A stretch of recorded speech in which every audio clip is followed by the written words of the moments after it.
Dunsford again. You can see George Katsavitz behind me. But welcome in if you've never joined me for this before. It's going to be starting in just a few minutes, and I like to live stream during these events. We have a lot of people here, very excited about Fort Smith, including my beautiful wife. But look at all these people. For a random political discussion in Fort Smith, Arkansas, can you believe so many people are paying attention in Fort Smith? This is huge. This is what it takes to get transparency. What is it? There might be free food here also. There might also be free adult beverages here, but I'm sure that's unrelated. I'm sure that's completely unrelated.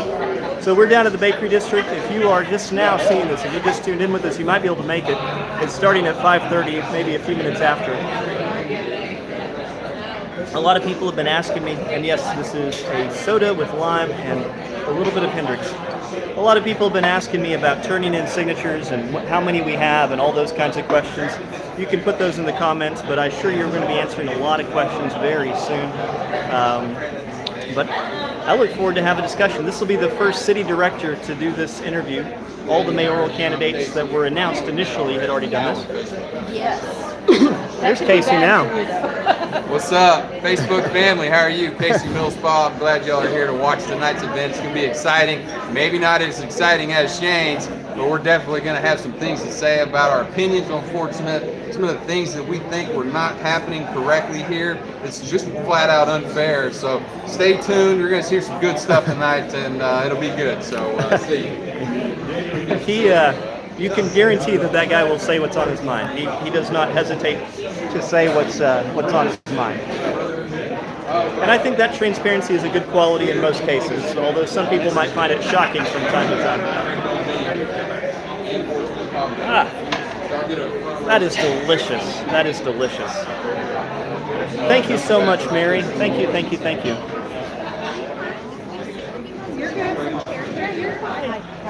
Wonderful.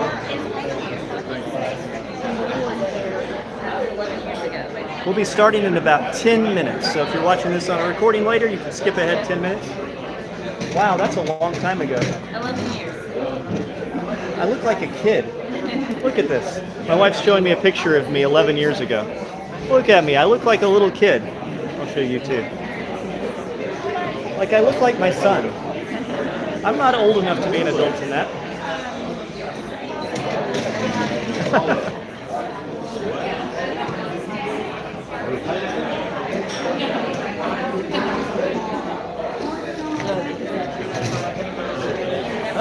How you doing, sir? Man, busy. You guys get the building going downtown much yet? We're in the planning phase, so just initial phase. Has the city given you any trouble? It's just between me and a few thousand friends. Yeah, not yet.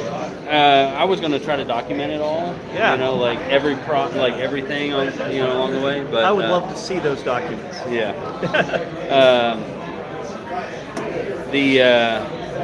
There's normal regulatory junk, right? Like, you have to deal with international building code. You have to deal with, so main problem or the main thing that we're facing is just we're new to commercial renovation. So finding and people are out there that are very familiar with it. And so there's an information gap. Right. And so we're trying to find people that can bridge that gap.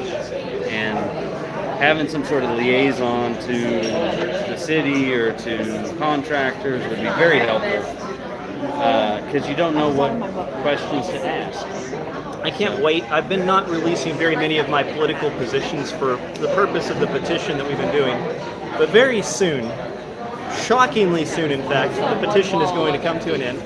And when it does, I'm going to start talking about my political ideas for the city a little bit more in a little bit more detail than I have so far. So very, very soon you should start hearing a lot more about it. And I have some things in mind to hopefully be able to address the concerns of people like you, sir. Yeah. I would welcome those. Is that a Mikey Chronister over there? I believe that is. I need to get his signature. Hang on.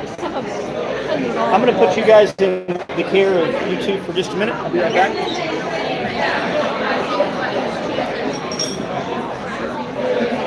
Hi, Mary. Nice to see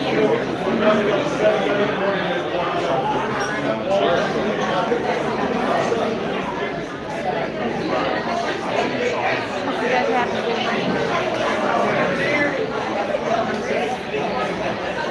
Yes, George is there behind us.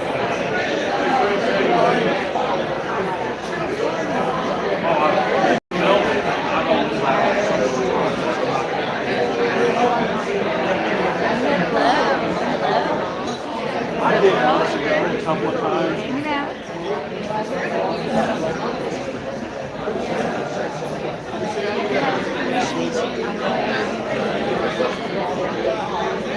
We're here at an event, a public event, that is called the Overdrink.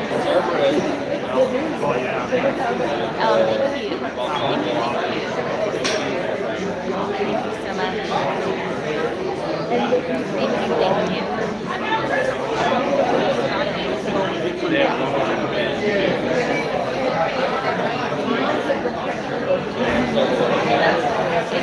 It's a slim place here tonight, isn't it?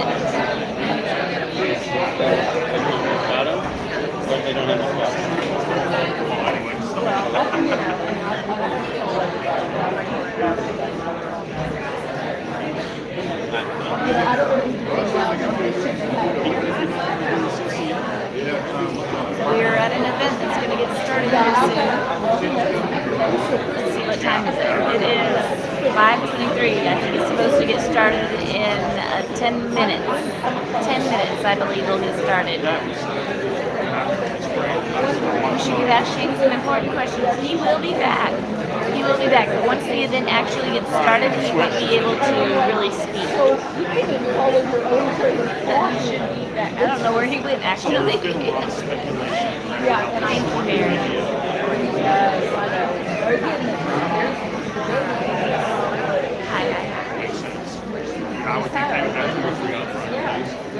Do I know by those loft apartments? I have a friend that has rented them forever. I know the prices have gone up over time. I did hear somebody mentioning that they've gone through some new ownership, and the new owners haven't been as diligent with them as they used to be, the old owners were. We also had six renters. You understood it was fine. Yeah. Well, So I don't know how much they rent for or anything. You know, when my friend was there, and I think he still is, but when I last talked to him, it was a couple of years back about the price, and it was $750. Then I am certain that it is more than that.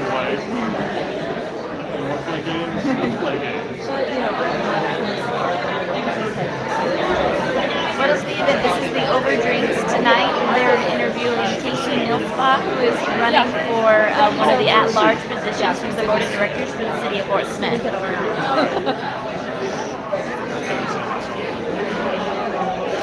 but yeah, it's been very hard. One bedroom there's $10.50. Yeah, I knew the prices had gone up, so that's quite a raise. But it's been a minute since I asked my friend how much he was paying to live there. Shane's like mayor. Would I be able to help with funding somewhere with both campus and a homeless situation? I am not sure what the mayor's budget all does. I know that we have to get it approved for different things, and that's part of the problem that happened. I just ran to my local. Our current mayor, that he didn't get everything quite on the level, I guess, as he was giving the money away. Didn't make sure the organization was a real organization. So I know Hope Campus has been working hard. They have a lot of irons in the fire in trying to help people in different situations. I know that they have help for people that are in danger of being homeless. So to have some programs to help parents that are not homeless yet that get put into a situation that's kind of rough. So they will help with rent in some situations in order to be able to keep from going homeless. And then people like that guy are allowed to do all this crazy. So I'm not exactly sure all what he can do with the budget. What is, because you know what, we have to stay legal with what he uses that budget for. Yeah, but you're not making debt ones to people, so I've seen your stuff. It's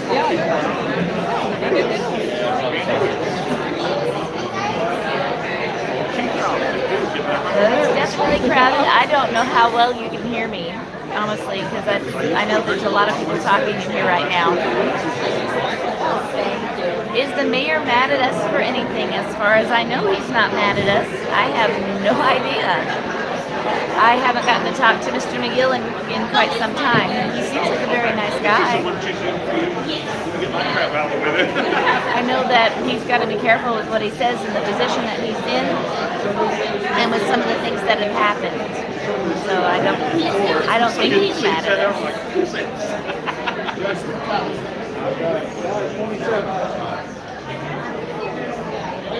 So they'll be interviewing Casey Millspaugh tonight for the at-large position for the Fort Smith Board of Directors.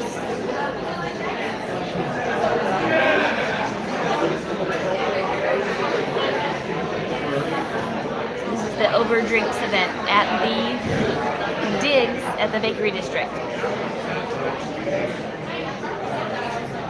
A lot of folks here tonight. Hello, Georgiana. Glad you're here. Again, I do not know if the mayor is mad at us at all. I have no clue. What does that large position mean? So it's for the whole city and not just one section of the city. We have 4 wards in our city, and we have a person that represents each ward, and then we have 3 at-large positions that just represent the whole city. So 3 at-larges for, I want to say regional or wards, 4 wards. Doesn't at-large mean they can live anywhere within the city? They don't have to specifically live in a certain place like the woods. Yeah. But they're more representational of the whole city. Ah, Hello, Mr. Popular. I got more signatures. You It's got worth more it. signatures. You guys can keep talking if you're doing well. Do you want me to take over? Am I doing well?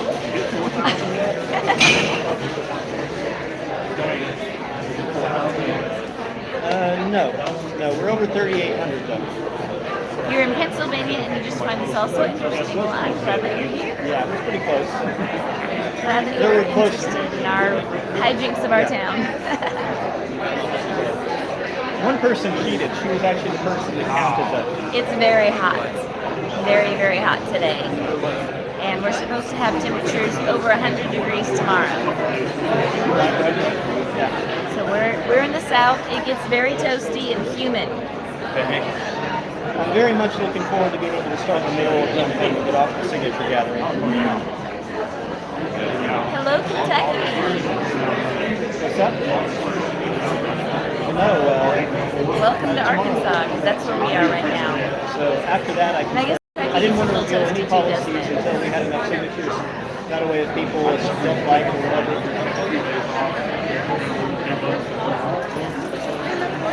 I want to start fundraising tomorrow. After that, I haven't fundraised any Yep, Shane because I didn't is want going to to start money. really getting into his mayoral campaign after these signatures are taken care of. So soon, very soon, you will see him doing more stuff. He's got some new t-shirt ideas.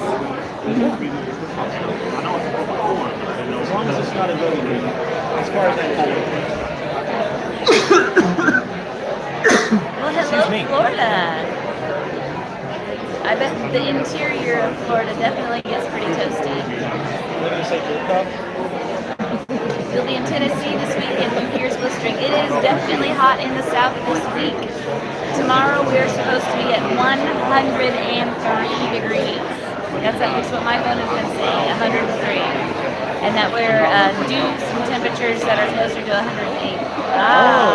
They're going to be starting soon. So I'm going to give you guys back to Shane. Okay. I think the lights are a Hey, little everybody. premature, but that's all right. Let's run with it. I like it. It's a little mood lighting for the evening. Brings All right, out a little everybody. bit of mystery. We're going to be getting started with Ladies and Casey gentlemen, I'm Millspaugh. sure you all are already aware. 2 drinks have been provided thanks to the generosity of some sponsors for Casey's session this evening. Again, honor system, merit system, don't try to gain it, be adults. So 2 free drinks until the tab is hit, and I'm getting 2 of those. So just so we're all on the same page. Some housekeeping stuff. We are going to have the public Q&A back this session.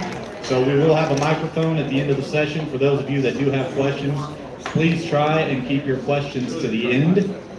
We've been having some applause and some crowd kind of involvement lightly during the session. That obviously is fine. Definitely more like Just try to keep your questions and comments until that public Q&A following our conversation. Thank you very much. This is the first in the series for the at-large City Board of Directors sessions. We just wrapped up the mayoral sessions. Had a great turnout, so thank you to everybody that's been following the show and has come to those sessions. You guys have been awesome. It's been really cool to see the level of involvement and engagement from the community. Of course, It's been Taylor. very, very encouraging, not only to myself, but to a lot of people that I've The lights talked will to. come on in So a second and you'll be able to This see. has been really cool, and that's the guest of honor in the back interrupting, as I'm sure we can understand that's going to happen throughout the evening. But this is the first at-large city director. We've got 5 more for our schedule. They will be posted to our Facebook page. I believe next Monday is Mr. Carl Nevin. So the information will be posted on our Facebook, and then we've got them more than likely all the way up to the Monday following, or right before the election, rather. So we're going all the way through election day with this thing. Again, thank you to everybody for coming out. 2 drink tickets. There's some food over here as well. Feel free to enjoy that. The public Q&A is back for this session. I'm sure it's going to be very animated and full of a lot of energy, and I think that's what most of you folks are probably here to see. My main job as facilitator is to help keep the train on the rails, so pray for me and wish me luck as we do that. Without further delay, we will welcome our guest of the evening, who is one for theatrics and pageantry, Mr. Casey Millspaugh.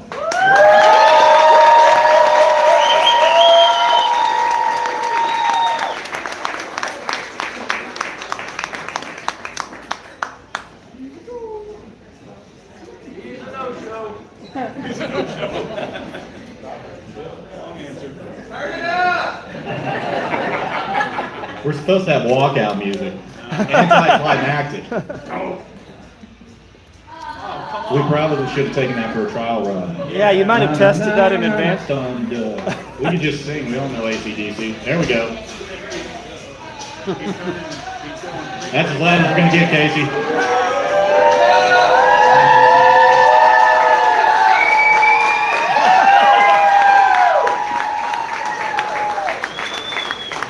I've been waiting weeks to play that intro.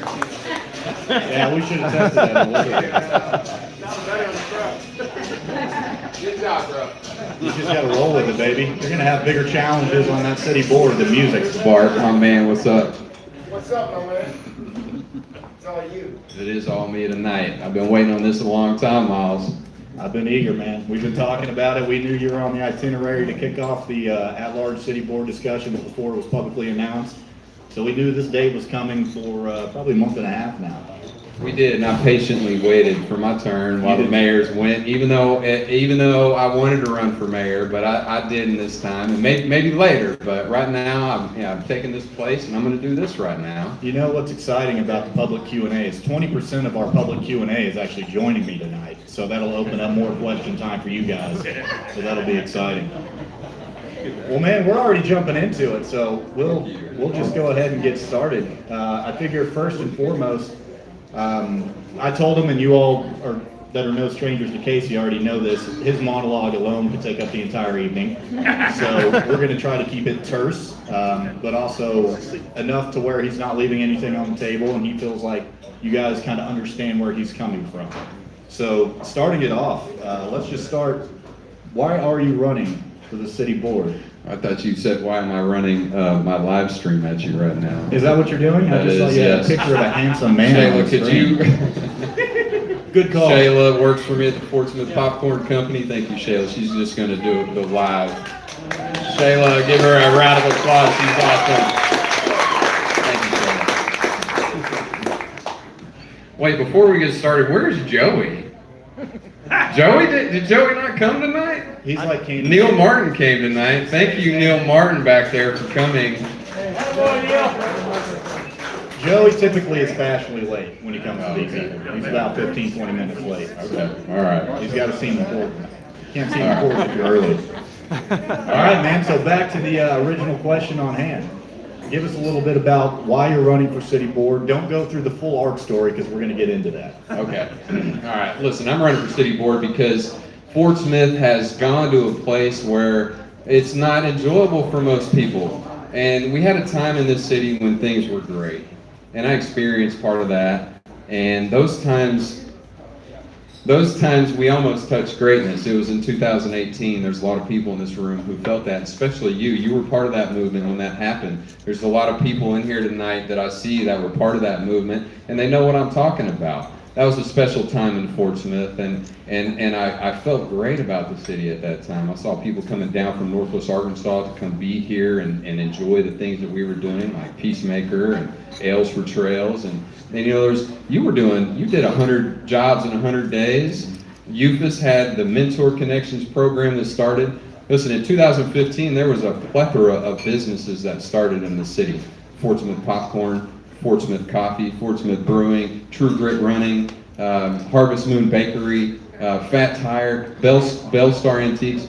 All these businesses started around 2015, and it's funny that they all had the mentality of, I'm going to name my business after Fort Smith. Yeah, I started work for Smith then. You did. There was some pride that was happening at that time that we were all so fond of and aggressive towards, and we loved it. And I loved it. There was people in here who were going downtown every single day.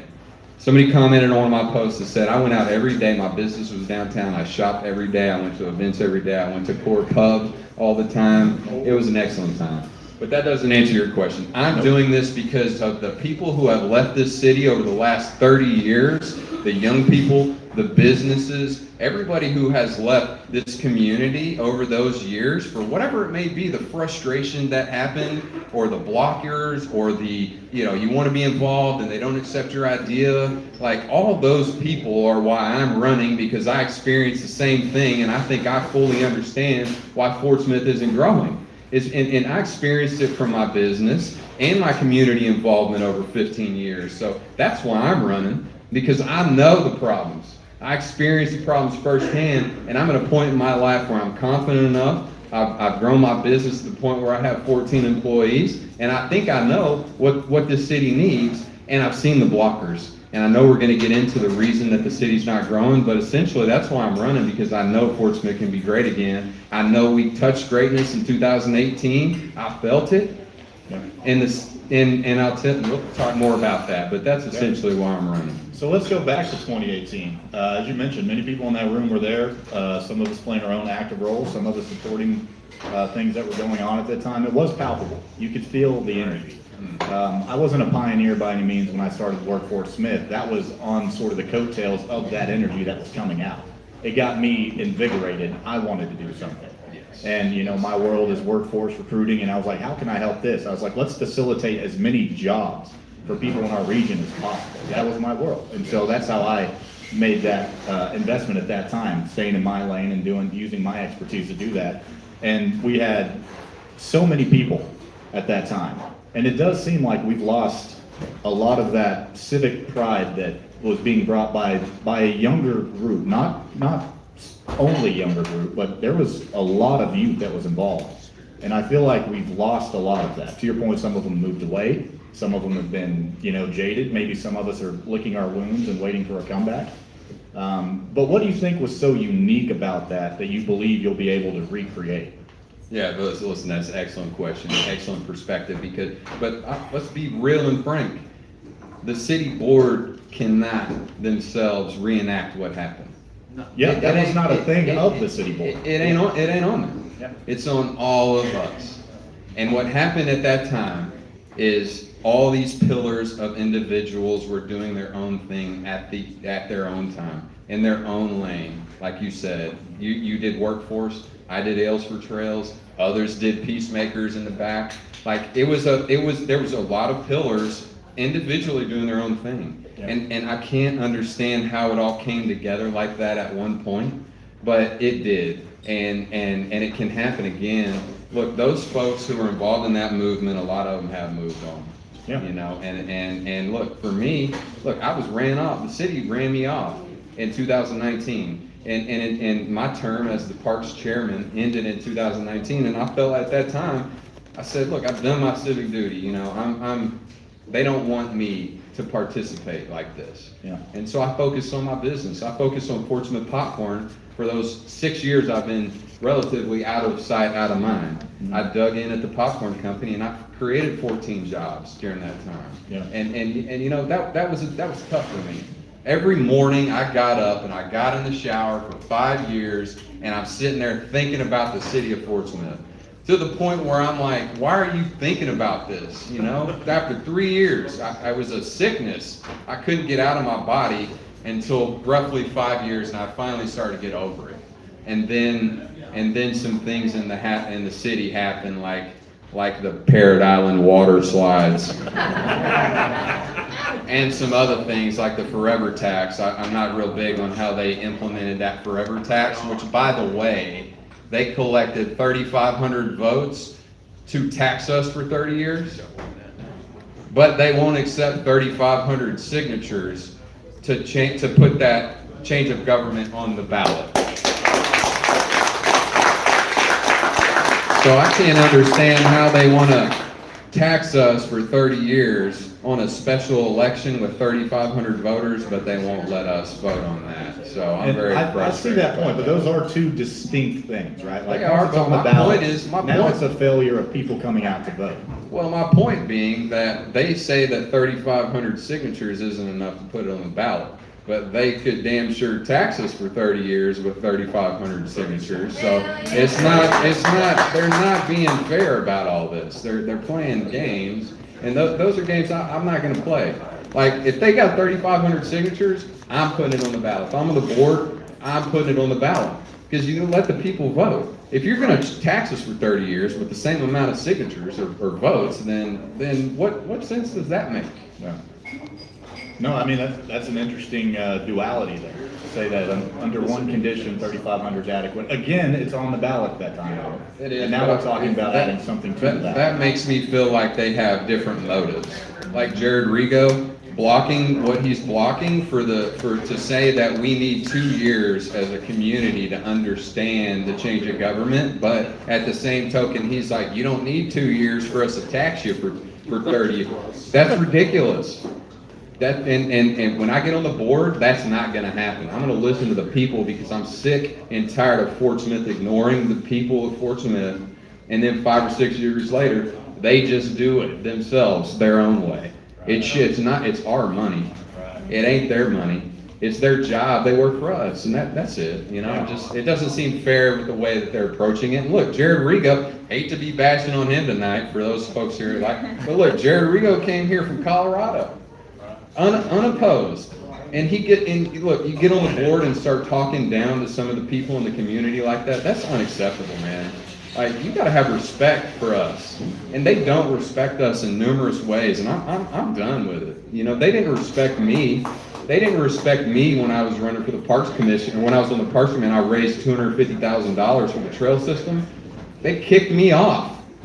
You know, why are we kicking off young people who are raising $250,000 for the city that are volunteers? We're going to get to that. We have a whole section. No, we are. You know, I've been itching to get to that. We've got a whole section. It's a good thing you didn't turn my music up, because I'd really be amped up right now. Oh, this is you under control. I like Rigo didn't turn my music down intentionally, did he? You know, I think I saw him sneaking out. Yeah. He'd probably come for the free popcorn. So let's. Sorry, Jared, if you're watching. I know you are actually watching. Let's see you look at my storyboard. Sorry, go ahead. You get out, you don't? I'm done for now. So now let's talk about some of the things at Fort Smith. It doesn't even have to be the board. What are we getting right now? What excites you about Fort Smith? What are you seeing? That's an excellent question. I mean, we have had momentum in the past, right? We've had jobs develop, and we've had some businesses come here that have helped us push, and that's encouraging that we're not losing. All right, we're at a net zero. We're fighting to keep ground. Yes. We're fighting to keep ground. Yes, and for that, I guess I'm grateful that we haven't been declining. But at the end of the day, what's different? I mean, we've had 30 years of a flat population. I mean, we try to grow the population, we grow our revenues, but if it's flat for 30 years, what are we doing? Yeah, probably even longer than 30. What are we doing? All the money that we've spent over those 30 years have netted us essentially zero. I mean, there's a little bit of growth, but it's not substantial. What are we doing? Yeah, at the last census output, there were only 5 counties in the state that experienced growth: Washington, Benton, Craighead, which is Jonesboro, Pulaski, and Sebastian. And I mean, we were barely one of the blue ones. But out of 75 counties, there were only 5. Yeah. But Arkansas actually experienced a population, I believe, increase. But it was all Northwest Arkansas and Central Arkansas. Well, look, here's the deal. Arkansas is a hidden gem, and everybody here knows it. We've got 3 million people in the state, and New York City's got 27 million people in their whole city. So we have a very special place that's low cost. We've got excellent outdoor. We have nature. We have water. Things are clean here. Cost of living's pretty competitive. Yes, this is an excellent place to live your life. I mean, I love being here from every aspect. I love the state. I love going out into nature. I love going to Lake Washita down there and spend, which, let me just tell you this. I love Lake Washita so much. They have every year they do a 4th of July big parade there. And Philip Mary, he may be here today. Is Philip here? Yeah. Philip, okay, well, Philip may not want to speak up, but Philip is Uncle Sam at the 4th of July parade at Lake Washita, and he's retiring. And so I met with Philip last week, and I said, I want to be Uncle Sam moving forward at the parade because I want to get up there and yell, freedom!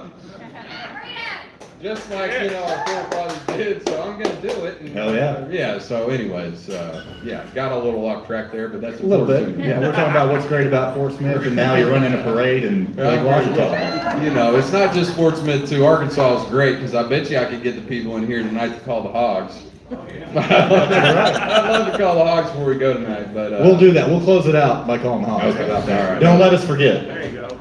That is a promise to the people. This will be the first of many promises you will keep. Well, speaking of the people, I just want to say, Miles and I have not exchanged any questions. I don't have any notepad in front of me right now. I have no idea what he's about to ask me, and I hope everybody here, whoever wants to get the mic tonight, I hope you get and ask me a question so I can free will it and try to do my best to respond. And I'm going to respond with my knowledge and my experience over the last 15 years in this community, and that's what you're going to hear from me. You're not going to hear some scripted response, because that's not what Fort Smith needs. We need somebody who's going to get in there and actually say what needs to be said, and we've done it. So hell yeah. Good, thank you. So back to, again, civic and citizen engagement. You had mentioned we had lightning in a bottle, 2018. How do we get it back? Really the only discussions Casey and I have had about this, none of them meaningful. They're all about how he wanted to do goofy things to promote the event. We didn't actually discuss what we would really be talking about. We went to the water park on Friday. I still haven't seen that. Y'all are going to see those videos. He was not great on the water slides. It was a good time. He barely made it out of the speaking of the water, there were 2 water slides that were out of operation. And our peak season, I'm like, you guys got to be making money right now, but you got half the slides down, so come on. So, civic engagement.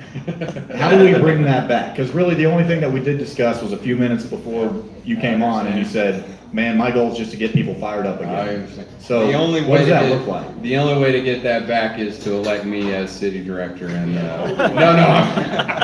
I'm kidding. I'm kidding. The way to get that back is to passionately, grassroots, revive it. And it's people like you doing this that creates that. And it's not just your pillar, it's my pillar, it's others' pillars. And I find it ironic that at the same time you've decided to come back in the community and do what you're doing right now, at the same time that I've started to come back in the community, along with all these other people who have started to come back. And so I'm sitting here thinking, this seems like a resurgence to me. Yeah. And while I'm looking and thinking if I'm going to run for mayor, which I should have run for mayor because I know that would have been hype, and that's how you really rally a community, is you get somebody who's done it before and they don't mind getting up in front of people and really rallying them, and they don't get nervous and they don't lose the crowd after 45 minutes. But look, that's all right. Look, from my perspective, the way to bring that back is to rally and get in front of the camera and talk and engage and show your energy like I am now, and like you have been doing this. Like that's other people need to get in right now. Like now's the time when you see it. Look, this movement that's happening right now, this is not the same movement that was happening in 2016. That was a very, very positive, very blindly energetic, hopeful, optimistic. hopeful. Yeah. And look, for me, I graduated college in 2011 at UAFS, which I want to talk to you about how I'm a product of Fort Smith, but we can get back to that in a minute. But when I graduated UAFS in 2011, I thought I could change the city. I thought my blindly ignorant young self thought that just being positive and only speaking positive vibes, I thought that could change the whole city. And I had endless amounts of energy to do that. And a lot of people saw me do that and they didn't like it after they saw me do it for so long. But I know what so anyways, I got taken advantage of. I got taken advantage of by people who wanted me to do things for them when they had their own motive for different reasons. Yeah. And I talk to those people about them. Some of them are the downtown guys. And I helped them and I aligned with them and I rallied and look, some of them didn't do me right. Some of them lied to me. Some of them used me for my energy and my blind passion for Fort Smith. And that at its core made me not want to be involved, man. Yeah. And I went through something very similar at that time. Yeah, you Different did. group of people, You but did. The very Chamber of similar Commerce group. did you wrong with how they. I'm never saying names again. I don't know what you're talking about. Look, I don't. Strike it from the record. Good thing I record this. I can edit it out. What are you doing? I'm not a fan of the Chamber of Commerce either because I'll tell you numerous reasons why. My business has been here for 10 years. Like I started it in my kitchen with my mama. The first day that we made popcorn together, me and my mom made 30 gallons of popcorn on my stove in my kitchen 10 years ago. And ever since we've been working and growing, and look, this is my company. She's just been real supportive of me. But we grew this business over 10 years, and I got 14 employees. And I haven't one time heard from the Chamber of Commerce. Unless your membership's up for renewal. They don't even talk to me about a membership. And here's the deal. If they had an opportunity with a business to come into town that was 14 employees, they would do backflips. Tim Allen would do backflips to get his picture with them ribbon cutting. And that's a problem. And that's been my critique, forever, since I started stepping on toes. Didn't realize I thought I was just speaking freely, openly, and honestly. It turns out it's very dangerous to do. You don't know where the landmines are until you're missing a leg, unfortunately. I may be missing a leg when this is all done. They may come after me. People have told me, look, you keep talking the way you're talking, they're going to come after your business. But you know what? Yeah. Come after my business. I'm all in. It doesn't matter. You can destroy my business if you want, but I'm all in. I'm not leaving Fort Smith. I'm here to make this city cool again, and I'm going to do everything that I can do to get it done. Yeah. You're going to have to. Hell yeah. So, to counterbalance, give the devil his due, I give the Chamber props. They're great at recruiting new companies. The thing that I've always been frustrated about is just the vacuum of resources for small businesses. The Chamber doesn't do that. The city doesn't do that. Nobody does that. Whenever you and I were doing our own things, workforce, and then for me it was small business and entrepreneurship. And I was pushing, it was like Sisyphus, a stone up a hill, and I could never get to the top. It didn't make sense. We could get people here and we could get crowds involved, but we could never get anything to actually get traction and sustain. And for small business development, that was always my big critique, was the chamber does great at recruiting, but there's nothing to help small businesses, man. There's nothing. And so one of the things that I liked about, Christina in the mayoral sessions was she mentioned turn the mayor's assistant to a small business liaison. I said, that's somebody that's actually looking at supporting small business. So as a small business owner, you threw cooler? I'm sorry. You good? So as a small business owner, what are some thoughts you have about what we can do? And I don't know that it's the city's role. Again, like I said the other night, I think the best thing the government can do for a small business is get the hell out of the way. But what are some ways that, as either with just energy and organic, efforts, or maybe on the city board, that we can really help small businesses and a new renaissance come of these people investing in our town and growing things again? I mean, what are your thoughts on that? Yeah, I'm with you, and I hope we get into that further. I am about less government. I'm about less intervention with small businesses and developments, and I hope we can talk about that soon. I just asked the question. No, I'm talking about developments and ways for the government to get out of our way, but you're talking about how government can be involved with us. And here's a great example. And Neil, my man, you need to take check on this, but I invited all city directors to come to my ribbon cutting, my 10-year ribbon cutting with my 14 employees a couple weeks ago, and only one guy I got was George Katsabis. George, put your hand up. Thanks for coming to my deal.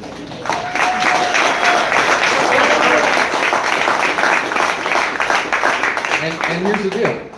I will give Neil props. He talked to me about it at least, but no other board member came because they had some strategic meeting that they went to that basically netted in nothing except some opinions that they had. And at the end of the day, they all talk about supporting small businesses. And I keep bringing up Neil because Neil, when you get up here, I want to hear how he's going to support small businesses, because when he had the chance to support me, he went and he did strategic meetings with the city. But as a city director, do you not have an obligation to go to those? No. Well, okay, maybe.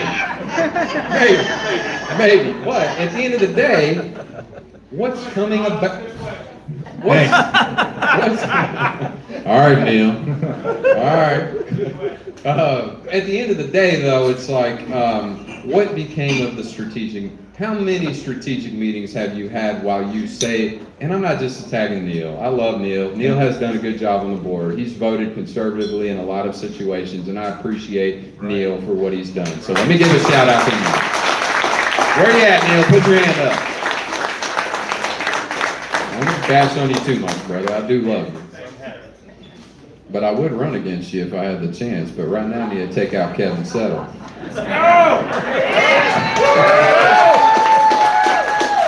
Anyways, okay. Let me get back to it. Let me get. So basically, I need the city directors to show up. Yeah. Don't just sit there and say, "I support small business. I support." But okay, well, how exactly? How do you do it exactly? Is it just saying it? Or is it showing up? I'll tell you who else showed up. Sarah Harrison showed up. Yeah. Shane showed up. Representative Crawford show up? Cindy Crawford showed up. Oh, sorry. Yeah. And I'm probably missing others. But, from the city director's standpoint, they need to say more. They need to do more than just say, I support small business, because that's all they do. Lee Kemp says he's... put your come on, buy some popcorn, Neil. How much you got? How much money you got to buy popcorn tonight, Neil? It's free. So it sounds like you're a little bit describing, again, kind of a mayoral run, though. Like that's something the mayor does, right? You're not wrong. City director. You're not wrong. Yeah, that is my righteous place. Yeah. And I'm not going to deny it like Rigo will deny it. That man wants to run for mayor, and he wants to be the one that runs the city, and that's why he's delaying it for 2 years. But yes, I want to lead the city. I do want to lead the city as a mayor, and I'm not going to lie about that, because I know the way to rally. You can see it here tonight. Yeah. You can see it here tonight compared to last week. No hate, but it is what it is. We had a good turnout last week too. Come on, man. I'm not talking about the turnout. My crowd size is bigger than everybody else's crowd size. It's how you use it that matters. Taking shots. Taking shots. I'm just kidding. I told you my biggest challenge is going to be keeping him on the rails. So. Well, I'll tell you this, if I'm gonna do this, and I'm gonna get called things like a racist, I got called a racist last week for no reason, but if I'm gonna do this, I'm gonna have fun doing it. Yeah. I'm gonna have fun doing it. Listen, I wanted to come out here tonight to Jay-Z. I had Jay-Z queued up, but I knew they weren't gonna play it loud enough, so I had to go with something else. Thunderstruck's a good pivot for that. So I mean, since we're kind of, poking fun at that, but I did have this on the itinerary to discuss later, but since we're already here, let's just bring it up now. The city board, all the roles and things required for the city board, the planning session that you just referenced, are not exactly sexy. One of the issues that occurred when you were on Parks Commission was missing some of those meetings for worthwhile causes, like Ales for Trails meeting. Yeah. How are you going to be able to balance those requirements that come with the city board, with those things that you personally feel are important, but you may not be able to support 100% because of these competing priorities and interests now?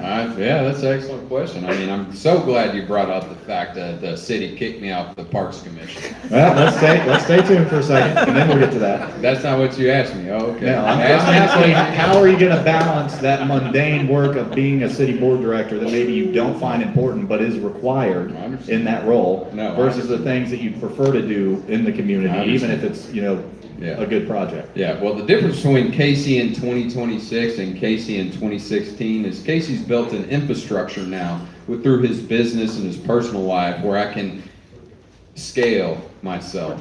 Yeah. And I didn't know that was possible 10 years ago. I didn't have any money. And so I was doing everything. I was making graphics for Ales for Trails. I was every granular detail. I was spending every night and day doing that. On Ales for Trails, bro, I spent 1,000 hours. I was obsessed. And I can't tell you, I get obsessed about things that I care about like this, and that's why you see me here right now, is because I can't stop thinking about it and caring about it, and it's not I don't have any alternative motive. I have no political agenda. I'm not going to sit here and say I'm a liberal or conservative. I'm just an American guy living in Fort Smith that wants to make this city cool again, and I've got a lot of energy and good insight to do it. And I've never left, and I feel confident that my thoughts and the way that I think about business and life, I feel like I have a unique outlook, and I think that I can help propel the city forward. And I know I'm getting a little off track to your question, so could you ask me the question? I will. No, don't worry, I was about to anyways. So to bring it back, again, great rant though. I mean, I'm on board. I'm still fired up. You're doing great. But just how are you going to square the mundane requirements of board service that don't excite you, don't light a fire, that you do believe are a waste of time, but they're required because you don't see value in them? For sure. You're going to have to make sacrifices to still fulfill the duties of that role, I understand. which may cost you, time and energy that you would rather put elsewhere. Now, your answer about infrastructure, where you started, I think is brilliant. It's a good answer, right? I certainly feel that as a small business owner and entrepreneur, you want to be everywhere at once, but way before all these large language models and stuff came out, you had to figure out how the hell to make a graphic, and that would take 4 hours to put together a flyer. You did, and you're distracting me from the original question. But when I started the Portsmouth Popcorn, that's on you, bro. My bad. My bad. When I started the Portsmouth Popcorn Company, I had to research Google manually. Yeah, figure out what SEO. Everybody under 18. Yeah, you know how to do that. Like that's a skill. I thought I was like, you know what? I told everybody, I said, to be a good entrepreneur, you have to know how to research. You have to know how to Google. I would still research. agree with that, though. Yeah, well, but now I can say, ChatGPT, make me 15 popcorn flavors and tell me how to make it. Name it, it's just like, well, it is what it is. It's good in a lot of ways, but for me, it's like, man, I went through the grind. And how they can. But as an entrepreneur, those tools are definitely, they save your time. They're good. Yes, sir, they're absolutely. good. It's good. So, AI is the future. Yeah.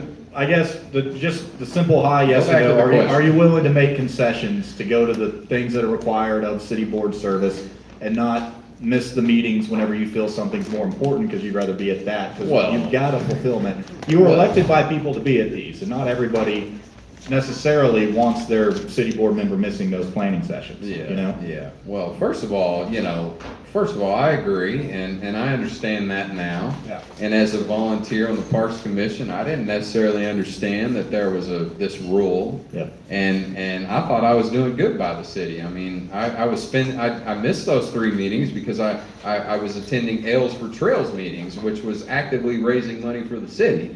And Carl Gefkin didn't like it because I was filing FOIA requests against him over the mosquito spray truck. Why on the Parks Commission do you have to file FOIA? I mean, what limitations? Because to Jeff access? Dingman and Carl Gefkin are hiding things, and they're not transparent with the citizens or the volunteers. So I had to be very aggressive. Listen, I love it. I sat in meetings with Jeff Dingman for 5 years. I saw how Jeff Dingman manipulates the Parks Commission volunteers, rubber stamp. A lot of folks on the Parks Commission and other committees in the city are just happy to be on those commissions. Yes. And so they rubber stamp things. And the city administration knows that. And so they manipulate the meetings. And here's what happens. Somebody will say, well, what about this, Jeff? And Jeff will say, oh, well, this is how this should be. And he says this. And then the majority of the commission says, that's what we're supposed to do. And so they just vote that way. Spoiler alert, it is that way in every form of government, every board, every commission. Since I'm running for city director, you know what I would do? Yeah. I would eliminate city staff from being in commission meetings. And they need to be available by chat. Instant chat. If the committee has a question, they need to send it to chat, and they need to answer immediately, and no opinion, no influence. It's the commission that needs to make the decisions and not the city administration. But what happens is the city administration manipulates the outcome of those meetings, and I can give you a great example is the Parrot Island water slides. Yes, clap for that.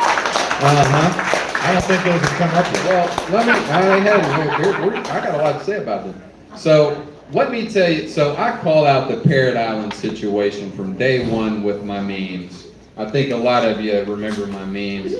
But when Carl Gefkin was coming around the city asking for $4 million, I knew at that moment something was shady because he was so aggressive with the way that he was coming at the community for that money. He had multiple meetings with the city and the county to try and get that money. And after 4 or 5 meetings, somehow he got $4 million approved, and it's because the board of directors didn't have the balls to say no to him. And so here we are, we spent $4 million on those water slides, and he had the full plan from that time that he was going to introduce the $4 million extra later. And so now we're looking at $8 million for those slides. And let me tell you what else costs $8 million. Our water meters that have gone out. There's 40,000 water meters in the city, and we decided to buy the cheap ones. And so now the meters don't register correctly. Yes. And in fact, we lose 36% of all the water that we process through leaks and broken water meters, and 36% of the water equates to 3.5 billion gallons of water that leaks out in our community. So we're wasting. So every year we clean 10 billion gallons of water, and 3 billion gallons of it leaks into our community. And as a business owner, you know what that is? That's lost revenue. That's leaked revenue. And they have not stopped that. How is it that we have ignored those things and we invest our money in water slides, and it is totally asinine that we're spending the money the way we are. $8 million would have fixed our water meters, and it would have increased our revenue.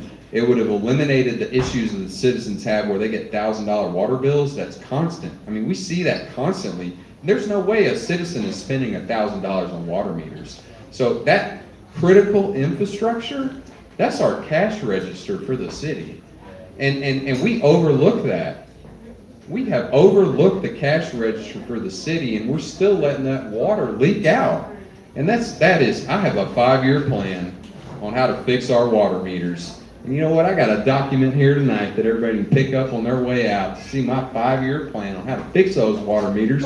Because in 5 years, you know what? We should have a water meter system. Neil, I hope you listen to this. We should have a water meter system with a dashboard. And it identifies the entire system. So any citizen can get on that dashboard, they can look at it, and they can say, hey, it leaks here, we have leaks here. And listen, it ain't done the way it needs to be done right now. We need to be able to have AI monitor our water system so that they can see at any point when there's surges, when there's leaks, when there's water that's not Erratic pushing behavior. Yeah. Yeah. Those water meters are important. So pick up my 5-year plan. They may have a plan already. I don't care about their plan. I have a plan, and I'm going to put my plan in place. And that's fine if they don't want to listen to it, but that's So that brings us to our next topic. Yep. Sorry, I'm going. Thank you.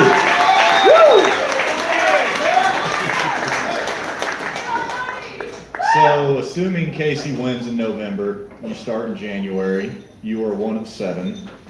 How do you think you're going to be able to mend some of these relationships to actually get things done? Man, I'm so glad you asked me that question, because at the end of the day, man, I'll be real honest with everybody here, because I'm going to get blocked.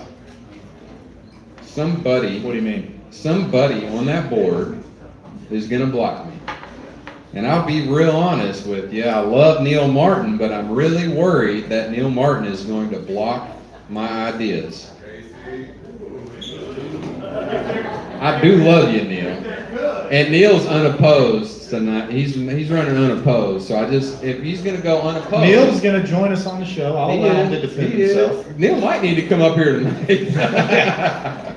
No, listen, I think I got a pair of gloves somewhere. I want to go back because I do appreciate Neil for the positions that he has taken on the board. Sometimes I worry though that since he's the last vote, he can kind of predict where he needs to be, and he will vote that way. But I do appreciate Neil for standing with the people a lot of the times. There you go, Neil. I hear you clapping back there, brother. You're like those sweet and sour candies with Neil Martin. First you're sour, then you're sweet. I do. That's called a positive sandwich is what that is. I do love Neil though. But he's running unopposed, and I just want to make sure that voters and folks are going to challenge Neil's positions and make him defend what he's going to do, because I promise you, brother, I'm going to get blocked because I'm aggressive but I'm effective. And I'm not traditional. You know, look, I've created 14 jobs out of sheer will. And I'm not like everybody else around here. So I'm going to shock those other board members. Neil is going to be shocked when he hears my proposals for what I want to do. And we need to get to that so he can hear them tonight. So yeah, we will. I want to drive that point home. It may require you to exercise diplomacy instead of use a hammer, when trying to get things done. I get it. You do have to have discussions, have some give and takes, develop a little bit of relationships. You can't just go in with a hammer, especially as a vote of 1 to 7. It's going to take tactical approaches, diplomacy. Well, not just the hammer. Hammers certainly have their place in time. All right, let me go. Come on. Okay. Do you want to get to your... No, just ask a question. No. Well, I do, but ask a question on it. Well, that was mainly it. I wanted to know. Jared Rigo has done what you're saying. Jared Rigo, they have done what you're saying. Okay. You know, the way that they talk to us, like the way that Jared Rigo and Lee Kemp and those others talk to us, that's not right, brother. Yeah. They shouldn't talk to us like that. I really don't like how anyone gets talked down to by the people that they were elected by. I'll tell you who is very respectful to folks is Neil Martin. Good. Look at that. We're back to being sweet again. Neil Martin looks at the citizens when they speak the entire time. Yeah. I appreciate Neil for that. Most of the other board members, Kevin Settle won't even look at people. He will, and Andre Good won't look at people either, and Lee Kent will look at people. Okay, but if I'm up there, dude, I swear to you, I'm going to look at every person that gets up there and hear them. Yeah. And that's the problem. They're not hearing the people that get up there, whatever their deal may be. Yeah. They're you know, so I do give that to Neil. I do love Neil, man. I'm giving you a hard time, brother, but I'm glad you're here. Thanks, Casey. That was sweet of you. I think we might be in the positive in the ledger now. There might be more to it We're than on the a negative. positive, So that's Neil. good. We're on a positive. That's called diplomacy. But don't forget, Great. Neil's running unopposed, so we need to really challenge Neil with his opinions and talk to him about what he's going to do, because I'm afraid Neil's going to block me. There's time to figure that out. There is. There's time to figure that out. Let's go. Okay, so we've got a handful of things that we could get to. Wait. Yeah.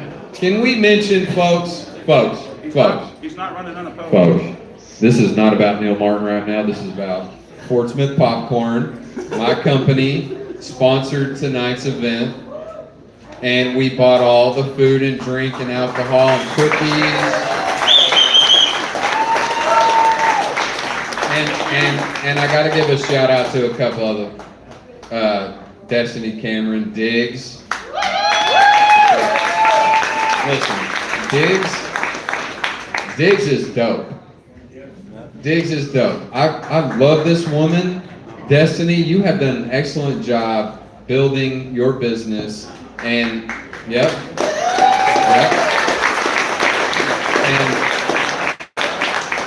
And I'll also say, I knew Destiny when she was working at AJ's Oyster. Yeah.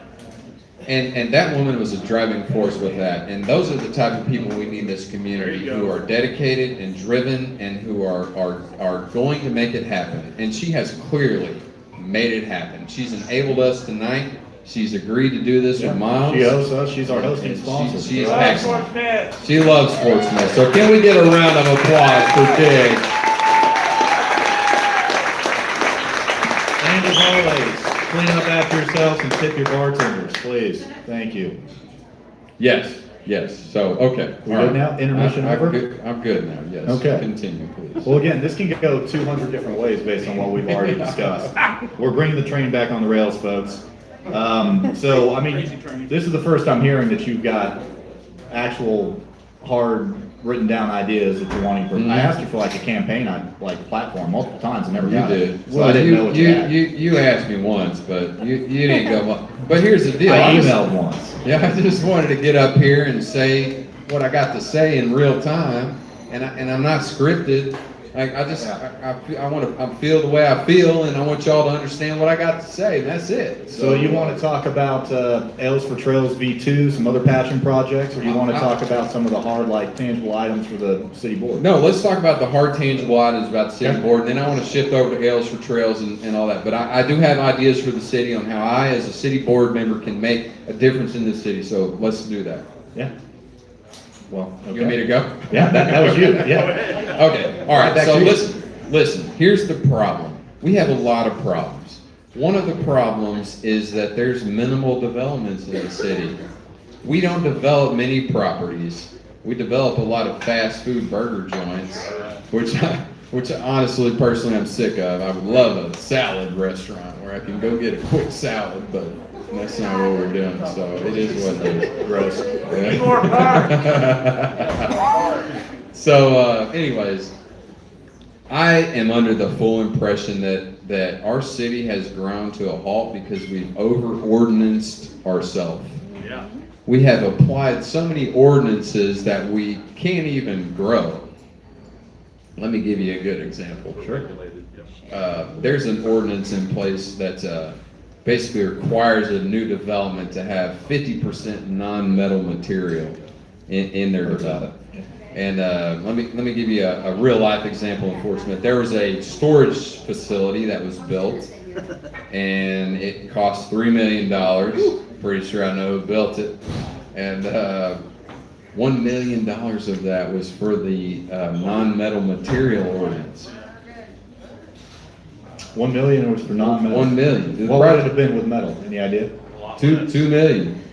So $1 million. Yeah. The one ordinance cost that one developer, and thank God that guy was willing to spend $1 million extra on that. I did hear about that. I don't know where it came. I heard about it. Someone told me about that a couple weeks Yeah, ago. well, yeah, that was me. Was it? It was probably me. I didn't feel like it was you. I was actually It may have thinking been it was another person. I don't know. I've been talking to a lot of people. Yeah. Anyways, that ordinance has killed development in so many places. I tried to build a storage facility, and when I built the cash flow model, you add in that, and it's done. It doesn't work. Yeah. And so we are effectively killing that with our own. We're over-ordinancing ourselves. And I've heard the same thing about the Belle Grove Historic District, like with the residences down there.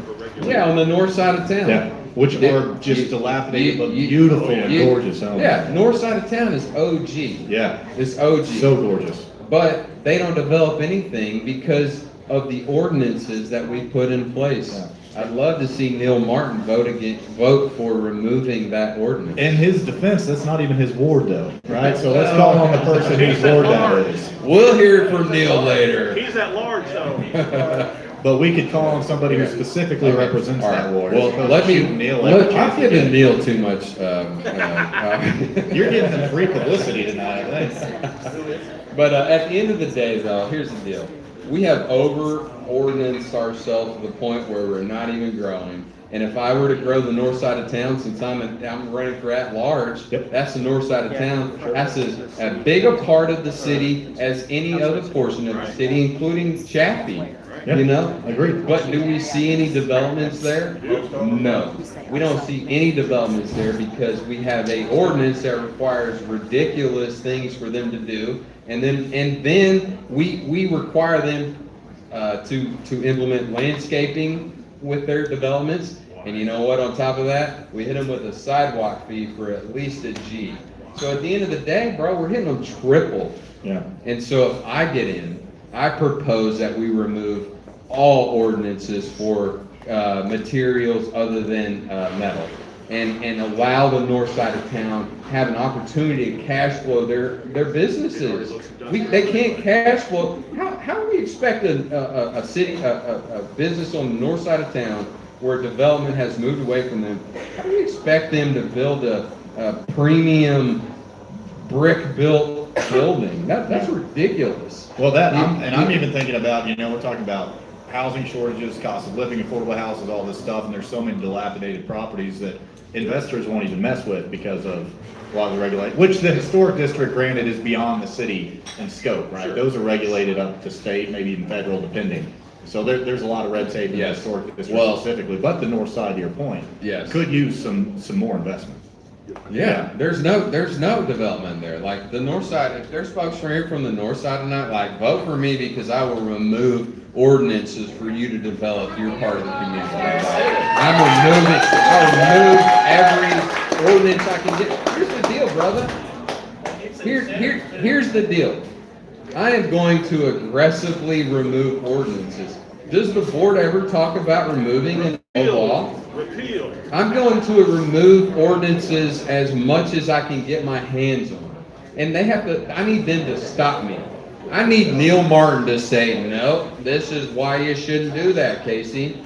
I agree, Neil, and- keep them in check. But at the end of the day, I feel like I'm a fighter for the city because our developments aren't happening because our ordinances. So our city government is too strong.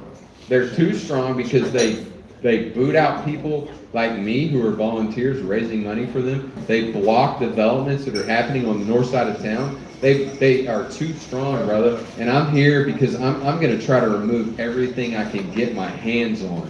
So they're going to have to stop me from removing anything. Yeah. Whoa, let me keep going. And, Your show. and Neil Martin's the star of the show tonight because I feel like Neil is going to be a swing vote for me, and that's important. And if Neil's going to be that, then I need to run against Neil. If he's gonna be a swing vote for you, brother, vote No, him no, up. no, not for me. He's going to be a swing vote. Either way, Neil is going to be the deciding factor whether this city grows or not. If Crystal Cadelli gets elected and I get elected, which I would love.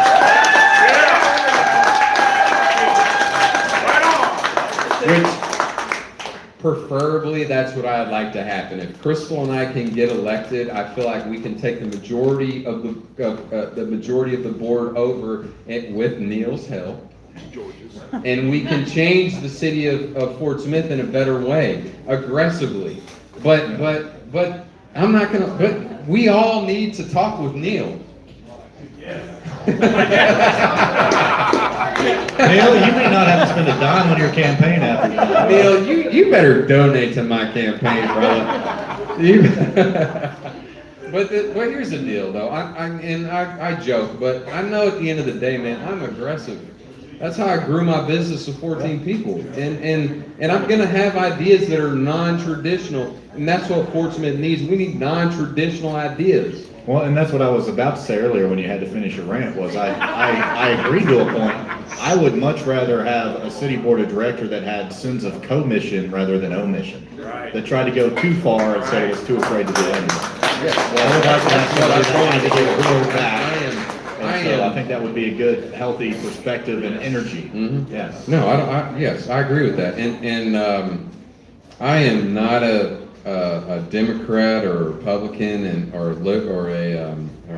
You're certainly not a politician. I know. I'm a business guy who has had enough, and I'm here because I'm passionate and I'm confident about my decisions and my ideas, and that's why I'm here. But what I was saying is I'm none of those. I'm an American.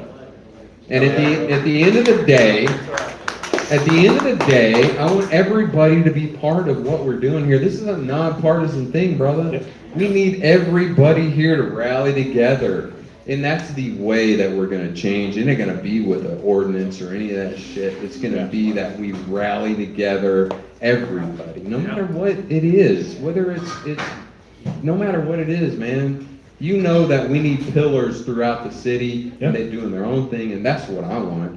That's why I'm running for this right now. Listen, I want to run for mayor. I should run. I could beat all of them. Could beat you, Shane. I love you, though. You're on.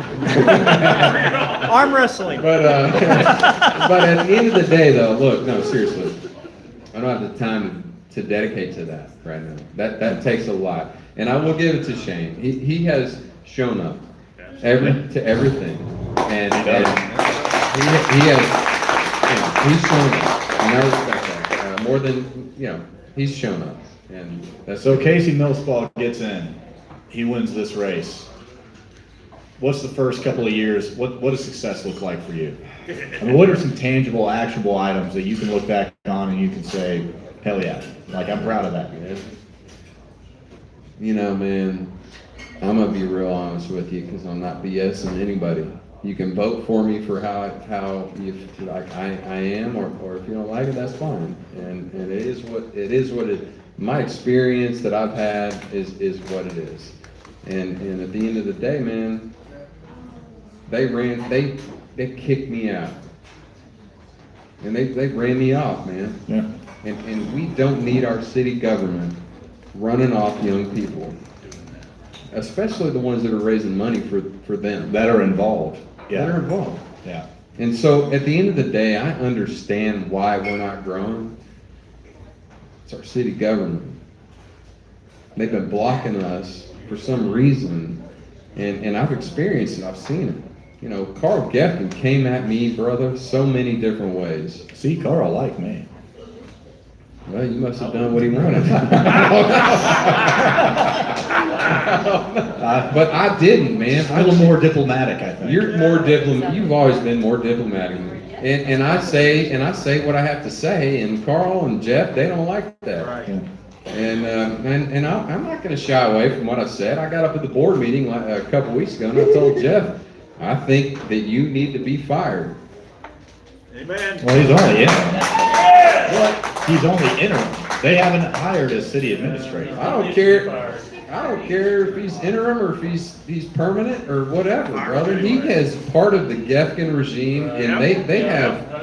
Carl Gefkin was bad for this city. Yep. He tore this city apart, man. And Jeff Dingman and Molly, they were mentored by him. And I think Jeff predates Carl. He does, but Jeff was younger and newer, and Carl came in after he said he managed 1,000 people in New York City, and he had all this experience to fix our consent decree, and Keith Law loved it. Keith Law was his biggest supporter, and Jeff, and he came in, bro, and he tore us apart. You know, the tenure of Jeff and Carl, 16 department heads left over the course of 10 years. How is it that we've lost that many department heads in that tenure? That tells me that there was a toxic environment, and I am ready to move past them. And folks are going to say, "Oh, you're just pissed, man, because he kicked you off." And you know what? I am pissed about that, and I'm not ready to get over that. Yeah. And it's 6 years later.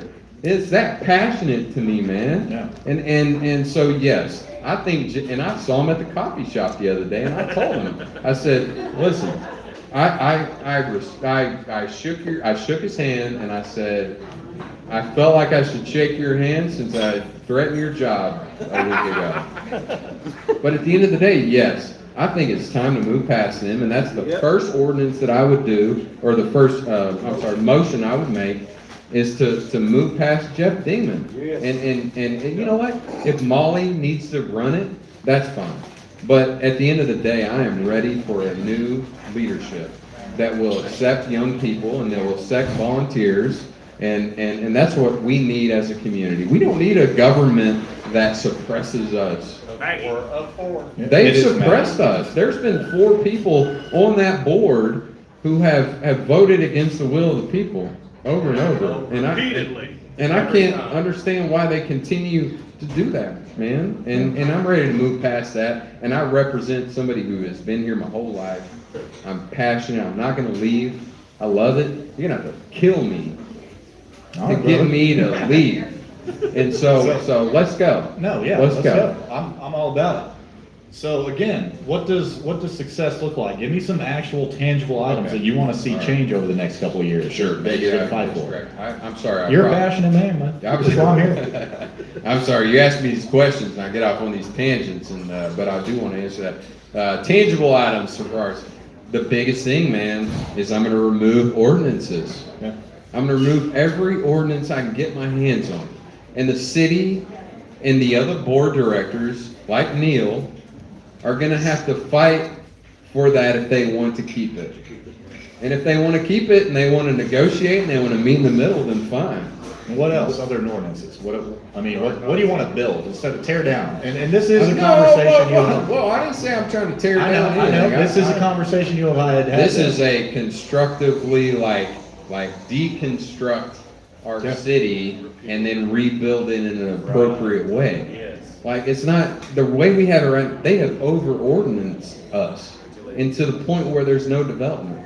Like I mentioned it already. All we can get is fast food joints. Can I get something else? Dollar Generals, churches. Thanks. You know we have like 450 churches in Portsmouth. We need Jesus, so we probably need to find out. You need Jesus. Man, brother. Did you bring me water? She said, "Chill out, brother. You've been cut off. You brought me this. You got cut off in real time." Bartender. Can I? Where are you at? Aaron. Oh, she's coming. Say All right, a couple more questions before we move on to the Q&A. We've been going for about an hour, so I do want to stay on schedule. We wrap up at 7:30. It's a little after 6:30, so we've got a few more. Talk to me about Ales for Trails V2. I know we've chatted a little bit about it, but we haven't gone too in depth. Yeah. We'll save it for this conversation intentionally. Yeah. What does the future look like? And I'm excited to hear about it because I remember the gravity around these events for people and all the spillover effects it had beyond just the Ales for Trails, the way everybody got involved and then went and did their own thing. Yeah, Sure. Share that with me, man. For What's sure. the vision for that? For sure. Everybody in the back. Listen. Including you, Tremblay. I love you, Tremblay. In fact, Brian Tremblay's running for the same spot I am. Put your hand up, Brian. Brian's back there in the back. Everybody, give Brian a round of applause. I appreciate Brian and Carl Nevin. Where you at, Carl? Carl's back there. Carl's next week's guest. Yeah, I appreciate both of you fellas running, because at the end of the day, this is about community involvement, and we need people to step up, and nobody has over the last decade, or not many, and I appreciate both of you running. And Brian Trumbley or Carl Nevin, if you both win, I will support the hell out of you, and I appreciate y'all for stepping up. So thank you, and thank you. Ales for Trails, me too. All right, Ales for Trails. So, when Ales for Trails started, I got to be real honest with you, man. I don't know if I've told anybody this before, but I was kind of tricked into running Ales for Trails. Somebody asked me if I would be a volunteer and do this idea, and I said I would, and somehow I became the director. So good things happen, man. It's fine. It ended up being a good deal. But anyways, at the end of the day, like Ales for Trails was a thing that happened from 2016 to 2019, and the festival happened for 4 years, and we promoted craft beer in Arkansas, and we did a festival, and we had music and all of that. The riverfront at the pavilion. I don't know how. Put your hand up if you remember Ales for Trails. Can I just see so I can remember? Okay, all right. Well, it was 6 years ago, so I wouldn't expect everybody to remember. But anyways, Ales for Trails was such a special thing because it was happening alongside other things like Peacemaker Festival, which Brian Trumbley was part of, Peacemaker Festival. And other things happened at the same time, like UAFS mentor program started at that time. And I don't know who yelled for that, but that's okay. Yeah. It was me. Yeah. No, you should be a part of that. She said me. I just said it was me. Well, okay. Look, Ales for Trails was excellent, and all these other things were happening at the same time, and it was such a special time in Fort Smith, and folks were happy and wanted to go outside and be part of this movement, and it was a movement of young people. I mean, Ales for Trails was like 20 young people that were like dedicated to this thing, and it just happened organically, and it was so beautiful. Yeah. And I felt so great about it. I loved it. Like, I've got it hanging on my wall. Like, it's such a special thing to me. What was really special is just that everybody was doing their thing at the same time. Like we mentioned earlier, and that's what it takes to move a community forward, is that you all do your own thing, whatever it is. Like, whether you're doing your thing with the petitions or with whatever y'all are doing. Eric, you go to the Hope campus and help them. Everybody doing their thing. Like, we have this culture in Fort Smith where we don't feel like we're great, but we have the potential to be great. And man, I told myself I wasn't going to tell everybody the story, but I am. My best friend Chris Lawrence sent me this story from Nick Saban. And Nick Saban told this story. I'm going to tell you this story right here. Nick said, I used to go fishing with this guy. Every weekend we go fishing, and this dude would catch big fish and little fish and I can't catch a damn fish. And he kept throwing the little ones, he kept throwing the big ones back every time. And so finally Nick Saban said, bro, what the hell? Why are you throwing the big fish back and you keep the little fish? And the dude looked at him and he goes, man, I only have a 9-inch skillet. And you know what? That's the problem with Fort Smith. We think we only have a 9-inch skillet, but we don't. And that's the problem. When people say that Fort Smith is the smallest big town that they've ever, or whatever they say, biggest small town, Little big town, it's a country band, I don't know. whatever the hell they say, I hear that and it just makes me sick. Because I'm like, no, I don't accept that. We have the ability to be a big town. We were the second largest city in the state forever. Mm-hmm. And now we're like the third or fourth, and I hate that. I used to tell people all the time, I'm from the second biggest city in the state of Arkansas, but we aren't that anymore. But I want to make it that. And with Neil Martin's help, we can do it. my man. So, V2, what's it look like? Is it too early? Let me tell you what. Respectfully, when I get elected, I will revive a festival, and it may not be Elves for Trails. Okay. It could be Water for Walkways. Because I've drank enough Sobriety beer. is growing in popularity. Legacy leave. No, but let me tell you what. When that happens and I get reelected, I will go all in on a festival. And it's not going to be Elves for Trails exactly, but I would like it to happen at the Central Mall parking lot. There you go. I want to turf the whole parking lot, large section park, and I want to put a stage there, and I want 90s bands, I want like 5 90s bands to come, and I would love Afro Man to come too, but I think we can get him right now, for sure. And so anyways, I want that, and I want a stage on Rogers Avenue right in front of Arvest Tower, and then I want Arvest Tower to hang a beautiful big banner down the side of their building that says Beer Festival, blah, whatever, Water, but they should participate because, but that's in the heart of our city, and I want to, and that's my idea. So you've got some ideas. I have, You got some yes. things up your sleeves. I do. And listen, you're seeing me here now because I've decided that I'm all in.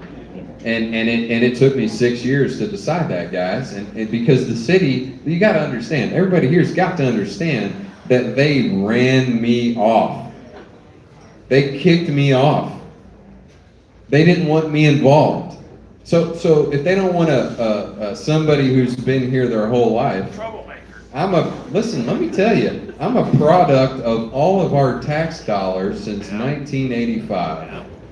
Every dollar we put into our infrastructure, our schools, our university, everything we spend our money on, you're looking at the product right now. So you can continue to rally with what we paid for, because I'm not leaving. All these other folks who have left, and all these other folks who have showed up recently, and they're ambitious, and they want to be on the board, and they want to do, I'm here, folks. I have not left, and I'm all in. And so you want to rally? Let's rally behind the money that we've spent for 40 years, and let's go, because I've got every damn drop of energy that you all need for me to rally this city forward. And I'm going to do it. And yes, thank you. Clap for that. Thank you. I had more questions, but I'm not going to rob the energy in the room right now. We'll move on to the Q&A, man. All right, We'll just let you keep rolling. Let's let them ask questions. It's just going to be an open Q&A. We're not doing the whole written thing. No. Roger, do we have a mic, brother, over here? And I'm going to trust you all to be adults. Again, don't make me regret that. You can be a child, you can be an adult, I don't give a damn. Andy, you got a question, brother? You should. Mic right over here, brother. Mic over there. Hi, Casey. I don't know if you remember me or not. I don't have my glasses on, but I'm sorry. What was your name? My name's Jamie. Oh. Yeah? Yep. Yep. Yes. We've known each other since we were about 18. We have, yep. I was one of those people that was at the inception of Peacemaker, so I know exactly what you're talking about as far as the forward momentum and things changing, people getting in the way of forward progress, things of that nature. But my question for you is, why are you waiting until you're a director to reignite Elves for Trails? Why don't you do it now? Well, that's an excellent question. And if I were a director, I'd be active in January, and we would execute that. Why does it have to be a director? Well, I agree with you. It's not going to stop me either way. I'm going to do, and I'm glad you asked me that, because at the end of the day, I'm all in now, and I'm not going to stop either way. Whether I win or lose, it doesn't matter. My energy and my passion and my interest in the city and the time I've been here is all that needs to be, and I'll promise you right now that no matter. I'd love to help you with it. I know you would. You have been an important I part of. actually helped y'all with it in the beginning as far as getting your liquor licenses and You things of did. that nature because I have extensive experience. You do. You have been an important part of everything that has occurred over that 10-year period. I know everything that a lot of what you've done. I'm just saying, I'm one of those people too that I got shut out from a lot of things. I got used for my knowledge and information and never appreciated for it. And I stepped away from a lot of things for a long time. Me too. So I would love to be back involved with things of that nature. Yes. But I would love to see you do those things whether you win or All not. right. Yeah. Well, Jamie, I will do those things no matter what. I will do those things no matter what. I promise you. So it doesn't matter what happens, but I'm all in. All right, brother, what you got? So you want an easy question first or a hard question? However you want to do it. I didn't ask any questions of the mayoral candidates because I didn't think that was appropriate. But for you, easy question first. Okay. What's the question you wouldn't want me to ask you? God, dude. That's the easy question. Oh. What's the question That- you want to ask me? What? Not Shane. I had my chance to ask you. You guys had the mic when I was up there. All right, start with the other question. Yeah, give me Thank you. So I was before Aylesford Trails happened, Fort Smith Chamber of Commerce and various other things. I can tell you people that are trying to make a difference so that they can stay the way they live. And that is our city's culture and our city's history. And Yeah, it's that's changed. good. How much it's changed. I'm excited for that. It has changed, And I yes, can sir. tell you that you're way more exciting than me, and I appreciate that. Am I more exciting than Neil, though? Just look at his hair. I love it. His hair is Neil, more you're exciting. cool. Giving him all the props. So here's the question.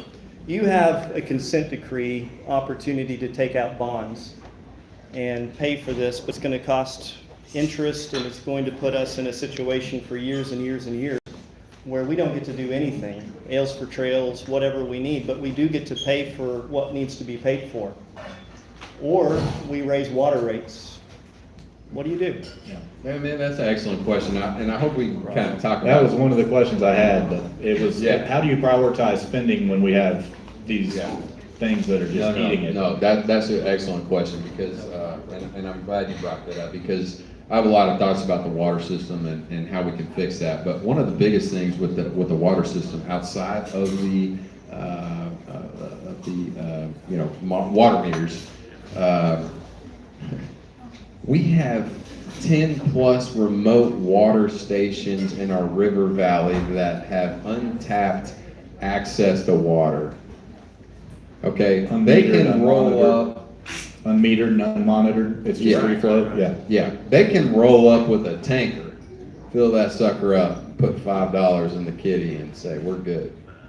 And we don't even know, we have no clue water that they're taking. But that's related to sewer. Government Right, that's so my like this. question is, taking out bonds that's going to basically make the city have no funds available going forward. Or You're with asking the water if rate you- increase. Which You're way? asking if I'm down with bonds, is what you're saying. Yes. Okay, I am down with bonds in certain instances. In a situation where our infrastructure is going to be fixed for 50 years, like which you didn't ask me this, but our water transmission line from the Lake Fort Smith to our city, if we can't find ways to fund that outside of bonds, then we're not gonna have any other option than to explore bonds to fix that unless we decide that we're gonna sell that lake. And I don't really wanna sell that. I don't want our water to come from the river. Do you want our water to come from the river? That's nasty water. Well, you don't think anybody upstream is, That's gonna cost us extra money to clean that water and all. So if it came to it, brother, I would explore bonds for that.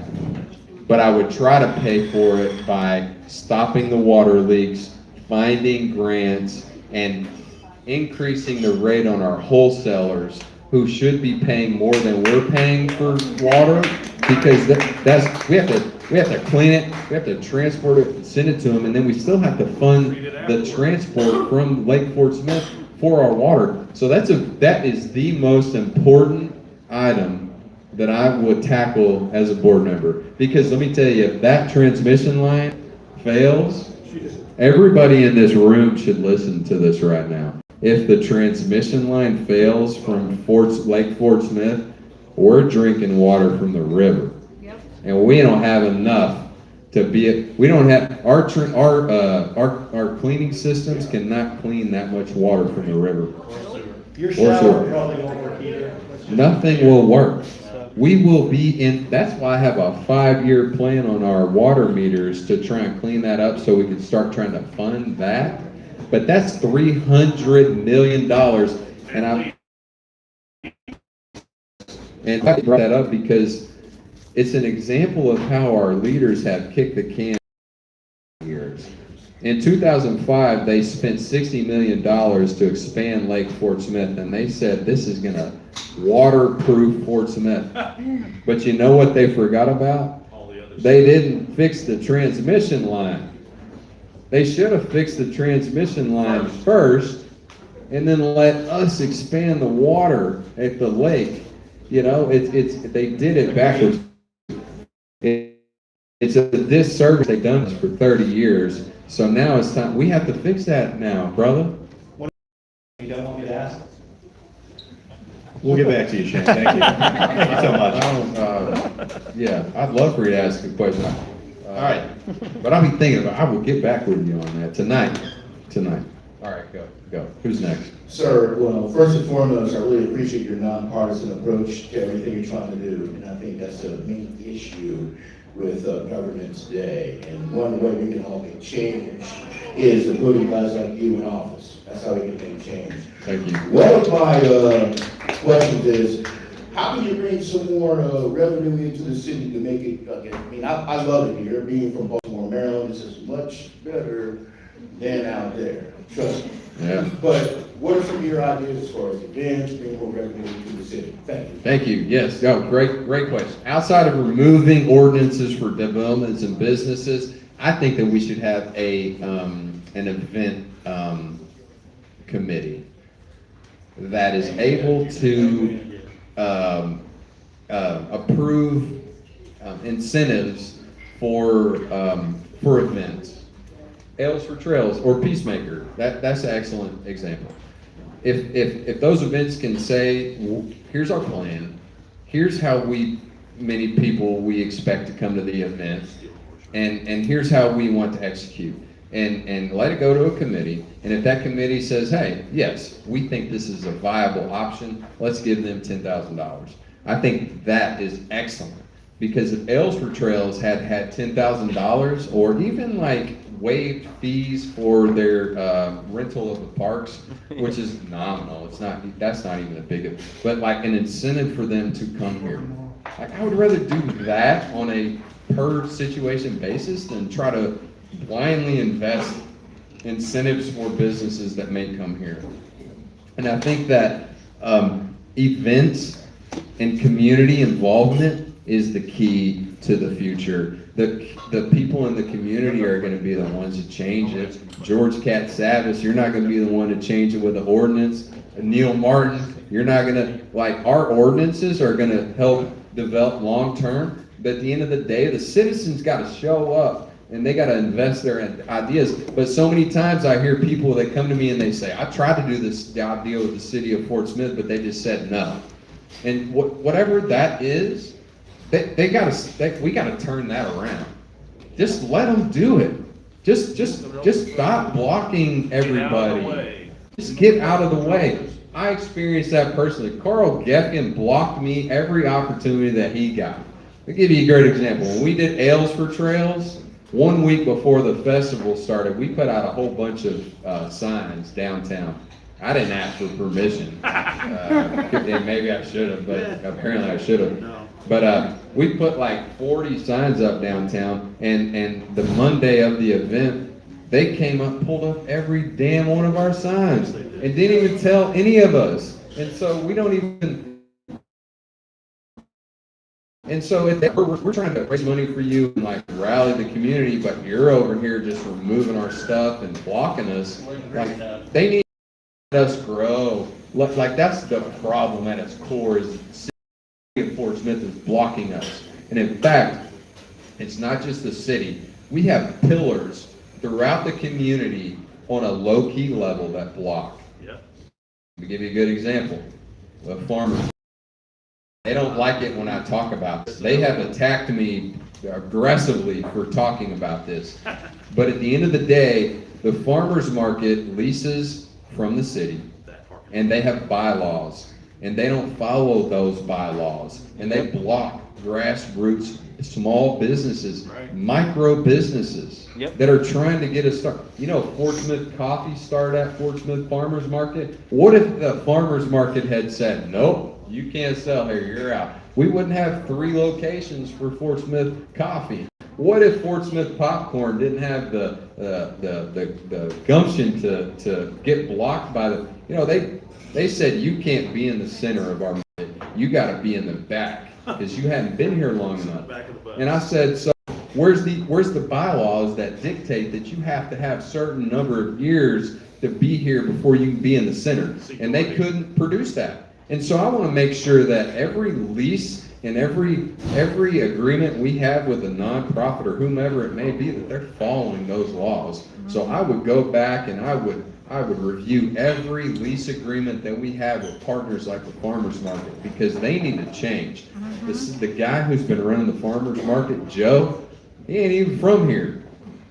He's been blocking micro businesses at the farmers market for 20 years. He's been there since 2005. And so at the end of the day, we need to remove. We don't need to remove him. We need to talk to Joe. Torch, brother. It's time to mentor the next generation, because you're mentor the next generation. And that's the problem. It's time for the, I love you, boomers. How many boomers? Raise your hand. Love y'all. Greatest generation. Greatest generation. But it's time to pass the torch and mentor the millennials. Boomers are the biggest proportion of voters, so just, thread that one lightly. I'm 41. I'm what they call a geriatric millennial. That's what they call me. I'm eight, so it's time. I should have done this 10 years ago. Yeah, we tried. We tried. And so if we don't embrace the next generation, the generation after that is going to come in, and they are going to drastically change everything. Eventually, when they get there. Yeah. Well, they're not. It's not far from there, brother. They're going to come in and dramatically change things. So, anyways, it's time to change right now. All right, I'm going on to it. Jason. Speaking of passing the torch. All right. I spend a lot of time on social media, as most of you probably know. And I hear it from a few specific sources, unfortunate souls that they are. You're not experienced enough. You're not old enough. You don't know what you're talking about. Leave it to the people that are, this is an unsaid phrase, over 60.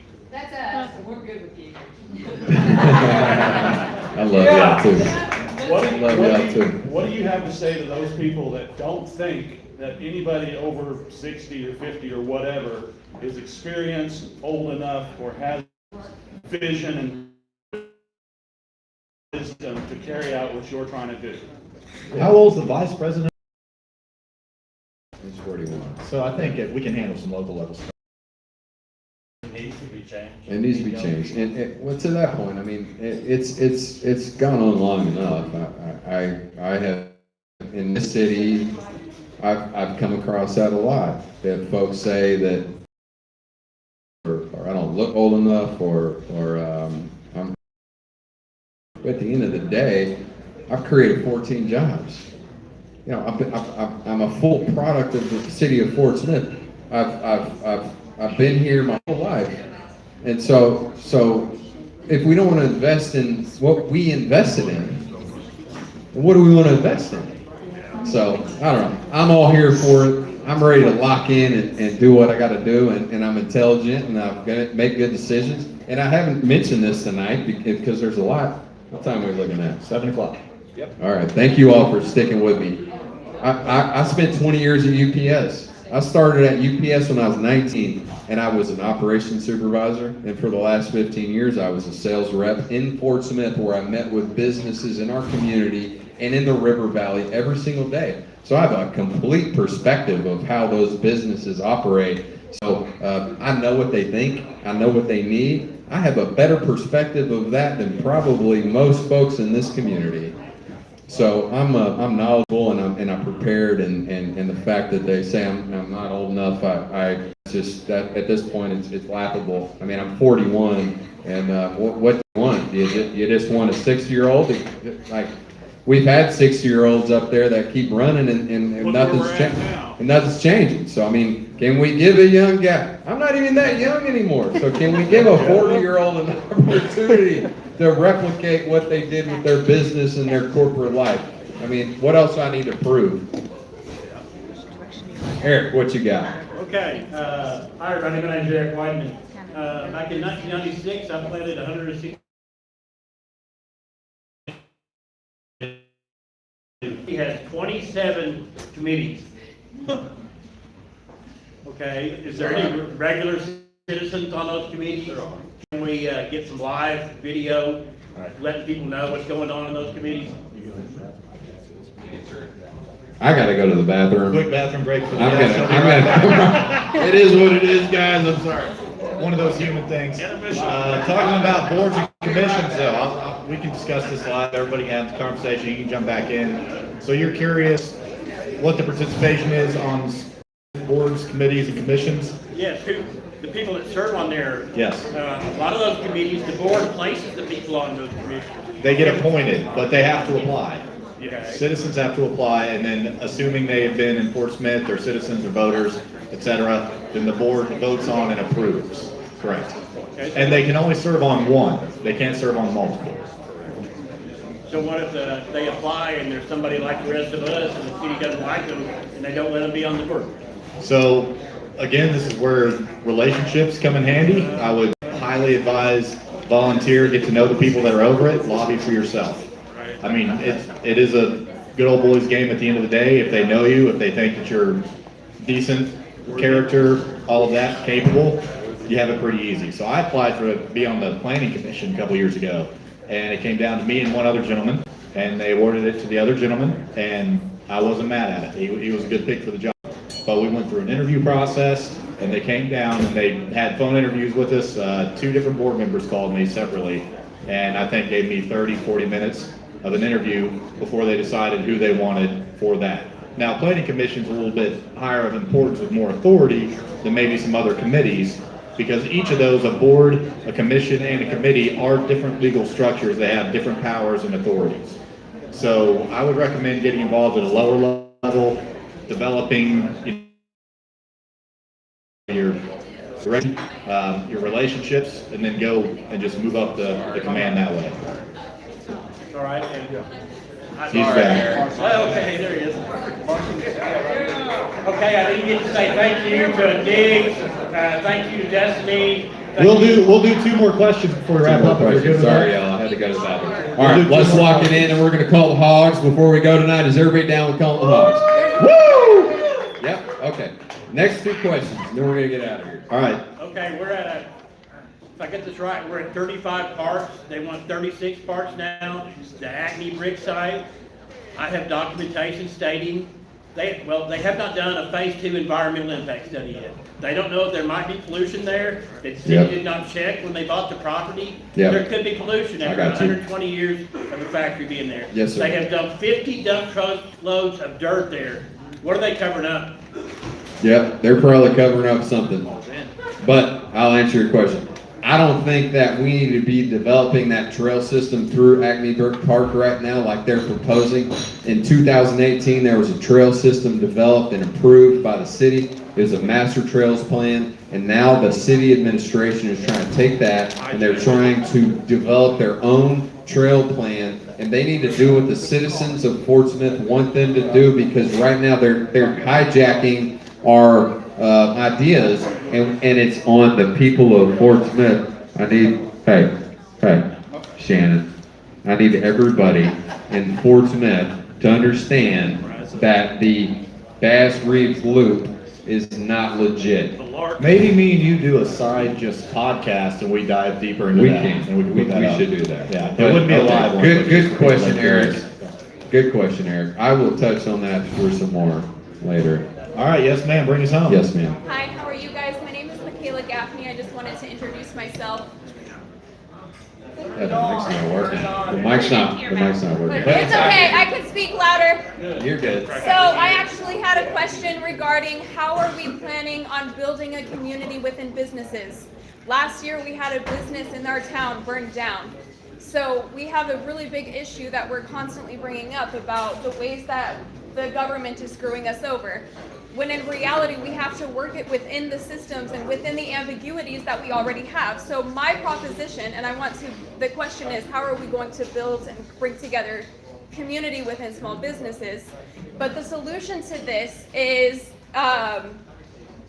sorry, I lost the words. I just learned this. This is all good. The solution to this is creating a board and a risk retention group within the small businesses, within our communities, so that way we have the ability to allocate the money so that way our businesses are not constantly screwed over by damages, weather, whatever. So really the environment that we have within our society is very, very difficult to build a business. So by creating boards and going underneath of the insurance commissioner, to do this, we will then be able to not only accumulate wealth within our community, build wealth within our businesses, but we have to figure out a plan to create a community. What is your thoughts on that? Well, I think that's accurate. I think that we have a good framework with a lot of small businesses that started at the same time. You've got True Grit Running and Bellstar Antique and Fort Smith Popcorn and Fort Smith Brewing and a lot of other businesses that started at the same time that can understand and articulate why they need to be the way they are. And I think that environment and that ecosystem with them and together can help propel them forward, but they can't do it by themselves. I think that folks like you and other folks need to be involved with them to support them and rally up with them. True Grit Running, like for example, they have a running deal they do every week. But what does True Grit Running have to do with building a risk retention group? Risk retention group with, okay, so you're talking about a risk retention group. Are you talking about for insurance companies, risk retention purposes? Yes. So you're talking about common small business ownerships pooling funds to self-insure each other? Yes. I don't know that many people are capable to answer And that. this is why we have the issues that we do, is because business owners are so focused on what can we do to make sure that we're good. But reality is, the only reason that anybody ever gets wealthy and is actually able to propel forward is by pooling funds together to ensure that each other are well. Risk retention groups cost somewhere north of like $50 to $100 million to put together. They're heavily regulated. So Small you could- businesses, if they could get purchased, typically don't have a high enough premium to be considered. Okay, so could we do this through a nonprofit? If you had $50 to $100 million, yes. But I know I went down to meet with the Arkansas Insurance Commissioner years ago about a very similar strategy, and he let me know they don't even take applications from a self-insured individual for under $5 million. We can So do this for individually though. we could talk about this offline because this is an extremely complex topic. Risk retention groups are great ideas in theory, but they're typically large pooled funds of insurance, and then you keep that as opposed to paying it to a third-party insurer. You reinvest it, you pay out premiums for safe practices. I'm picking up what you put down. Great question. Never saw that coming in a million years, by the way. I didn't know that little niche wisdom would ever serve a purpose, so thank you for This asking. lady's got some unique angles with what she's doing. Yeah. She's been part of the community and doing events, and that's good. But I agree, if there is a more efficient way to structure insurance through cooperation of small businesses paying into a pool and self-insuring. I'll say this, insurance with the city has been a topic I've heard a lot of because we right now insure through the municipal league. And I know that we used to have the insurance through local companies. And there's multiple local companies that were interested in insuring the city, and they're very upset that Kevin Settle facilitated the insurance change between them and to the municipal league, which, by the way, Kevin Settle is on the board for the municipal league, so I understand. I see how that works, but I like to invest in companies that are in our community, so if I have the opportunity, and I don't fully understand what you folks are talking about with that, but I think that we should at least let the local companies quote their insurance with us instead of the municipal league, so. I think I have a solution for this, and it's brewing in my head, so I will circle back. Well, I'll look forward to talking to you about that, because I can see you're passionate about our community and you have opinions, and that's exactly what we need to propel Portsmouth forward. So you talk to me and I'll talk to you back. Thank you.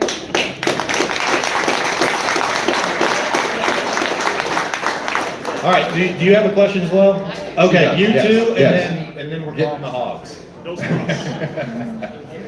I don't know if this is working, but I'm actually someone that's relatively new to the community.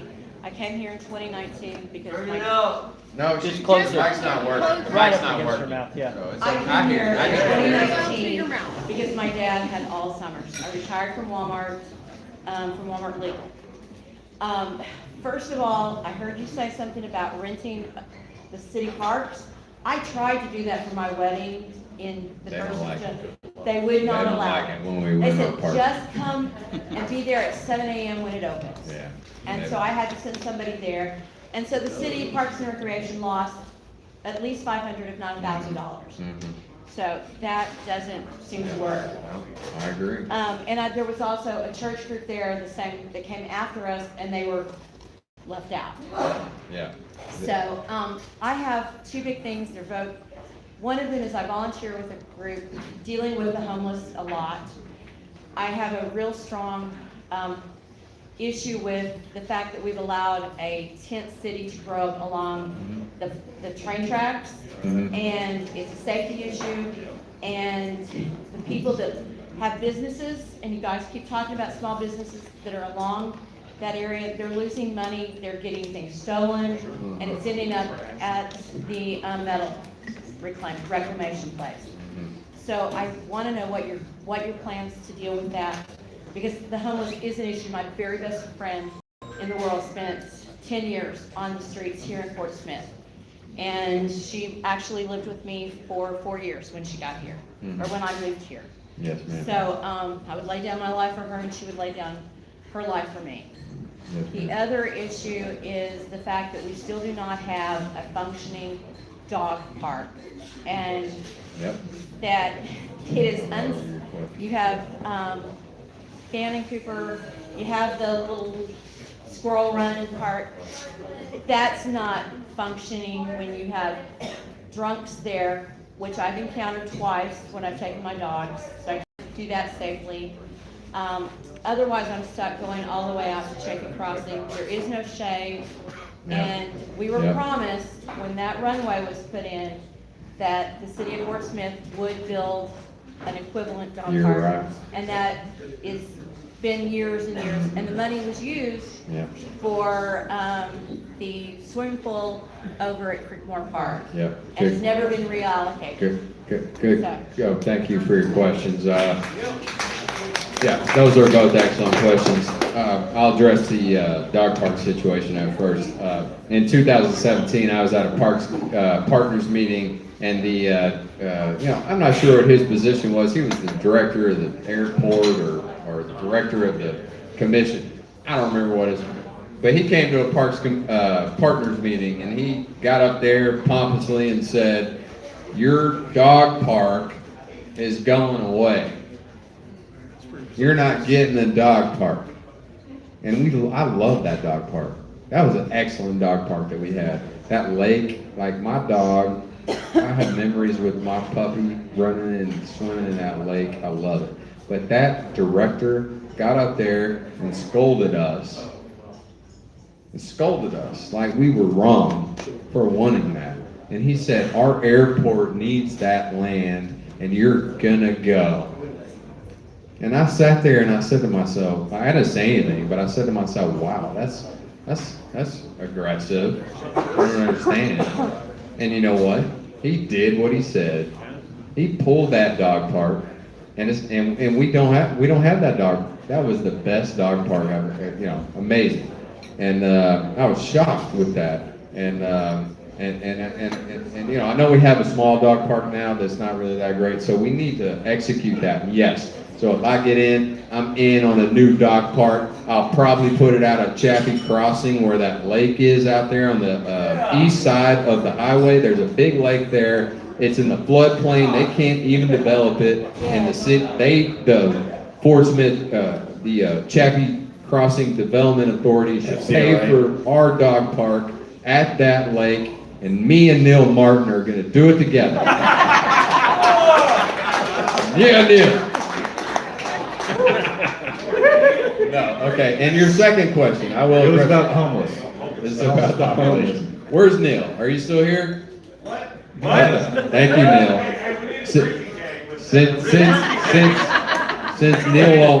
Since Neil won't respond to me when I tag him on Facebook, we're here tonight. Here we go.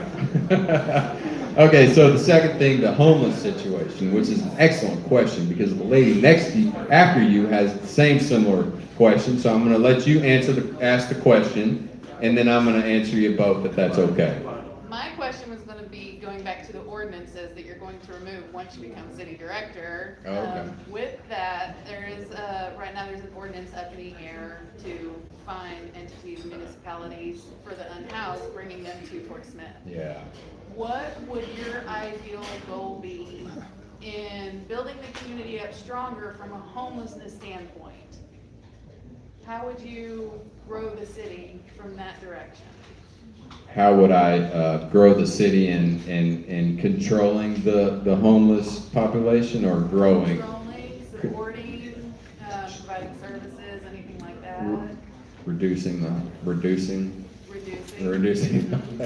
Yeah. My goal would be to try to reduce it, which I know is your goal too. And I'm not sure that, and I don't know that as possible. I think that reducing the homeless population in the United States is a difficult discussion. I think that it's not something that's just local to here. I think that is a nationwide issue that we have with mental illness and drugs that lead people to these situations. And so I think that, to be honest, the way to fix the problem, which I think I know, is you have to hire more case managers. And you have to send those people out in the community. You have to help those folks get into their, to the light, to change the way they. And I learned that from to be quite frank, from you. And from the folks you work with. I met with you all at the Hope campus, and you all educated me on how that we can solve the homeless problem. Not the whole problem. Not to solve the problem. We can help. We can help the problem. And I think that you all told me that like a successful situation with the homeless situation is to have a net zero, to not be adding to the homeless community. And that and I hear you. And so from whatever that ordinance is, stick with me, folks. Stick with me. We're wrapping it up after this. We're almost done. We're going to call the hogs here. One more question after this, and then we're going to call the hogs. And Glenn Cameron is going to really be there with us and call the hogs. But let me just stick with you here. I think that what you folks have told me, that's how you solve or stop the problem. I support it. I do. I think that you got to stop it. You got to do something. You can't. Behind you. You can't. Just give me a minute, brother. You can't just ignore it. You can't ignore it. I want to ignore it. But I can't. You can't. But also, you guys, we talked about it, and I understand where you need to go. But also, you guys got to document all that caseworker hours. And when you document that, y'all get that paid back. And so I think between you guys doing that, you told me that 60% of your payroll is kind of missed by not documenting that work. I think if we can clean that up, and then on the city side, we can help you too. Maybe we can meet in the middle, and we can try to get to that net zero. And look, who came up with that order? Was that Neil? Neil. Drink. Neil said a drink game every time. Neil's he such a says good guy, Neil. Neil also proposed Congratulations, guys. Neil also proposed he proposed some money going back to the citizens from some general fund or something. So he did propose that, which I'm not in favor of, but Neil is for the people. And I'm surprised that Neil wants to fix the problem. He does want to fix the problem. And I want to fix, but like we talked about, I don't know if you can fix the homeless problem. And the community worries that if we give you an extra $2 million a year, and then at the end of the day, then the homeless population rises, then they're worried about that, and I'm worried about that too. So I think there's a balance there, and I think that maybe we can meet in the middle somewhere so we can achieve a net zero. But we have to do that by communicating with you and Casey. And we can't let Kevin Settle get up there and berate Casey like he did. I met with Casey and he said that he was offended by how Kevin Settle talked to him. And we don't need our board of directors offending our department heads or our director. That's just not a collaborative environment. And that's why we need change, because I will be collaborative with you folks like you saw me do. I came down there and spent some time with you at the Hope campus, and I learned about your situation. And that's what we got to do. And y'all folks told me that Kevin Settle, he had never been down there. I'm stunned. He's never been down there. So All right, next question. Okay, all right. Thank you. Thanks. All right, next question, and then. This is the last one. This is the last one 3 times. No. All right. No, Never mind. That's not the last. Never Joey's got a question later. Where's Joe? Where's Joey? This I know you do. Topics, Yes, but I'm sir. Gen Z. I've been in athletics since I was like 6 to 8 years ago. It might have been longer. This would have been a chance for a lot of revenue in Fort Smith. We were supposed to get travel soccer fields, softball fields, baseball fields, all finals for that. Instead, teams like mine and other teams, we're having to go to Dallas, Kansas, Tulsa. Yeah. We're having to go all across the states, and that could have been like tens of thousands of dollars per tournament brought to Fort Smith. Yes, sir. What happened with that? Is there any future plans? Is there any? Yep. I'll tell you what happened. Parrot Island water slides. We got 8 minutes till 7:30, so we wrap up at that. But I agree with you. At the end of the day, those things are super important. We keep distracting from those things. We tried to build this River Valley sports complex, and they let them steal our money, and Jake Falls got arrested. Yeah. Well, it's an absurd amount of money that could come to Fort Smith. Yeah. Total, there's It hotel is. costs, there's Yeah. the parents going out to the bars, Tax there's revenue. restaurants, Yeah. there's Yes, that, sir. and the fees for the tournaments are kind of insane that we pay to go to Dallas and stuff. Yeah. Yes, Each sir. player will pay anywhere from $500 to $1,500 at like a cheaper tournament. Yes, sir. That is a glaring opportunity for Fort Smith. Sports complex here right now that needs our help. We can't be everything all at once. I'd love us for it to be. We should have been that long ago, but they didn't do that. The people before us kicked the can down the road in a lot of situations, so I can't fix it overnight. I'd love to, because I hear you and I know that's real. I know it's real. My nephew spent so much money being professionally trained and like as a 13-year-old. Somewhere else. Yes. And so anyways, I hear you. Here's a great example. Stick with me, bro. Stick with me, bro. There is a sports complex already here in Fort Smith while Jared Rigo tries to support his brother-in-law for building a sports complex. We already have it here, the Hangout. Upgrade it. And they've tried to develop their properties so that folks like you can be more involved with sports, but the city blocked them. You want to tell me? I'll tell you how they blocked them. The Hangout wanted to build a 15,000 square foot facility, and the city said they needed a 10-inch pipe instead of the 8-inch pipe that they had. Size matters. And they killed the deal. And so over 2 inches on a pipe, our city said, no, we don't want it. We don't want it. And so that's wrong, brother. We got to stop that. We can't do that. And so if I were in office, I would have our planning department, which I haven't got a chance to talk about tonight. Our planning department needs to develop a dashboard that is a funnel. It's called a sales funnel. I've been in sales my whole life. You have a funnel where your opportunities enter, and then you see them progress.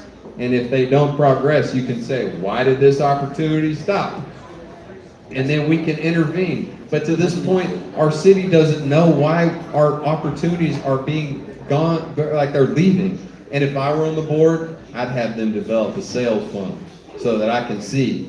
And if it's about to divert because of some BS, like a 2-inch water line, I can intervene. And I can say, nope, we override. And so if I were in the board, when I'm in the board,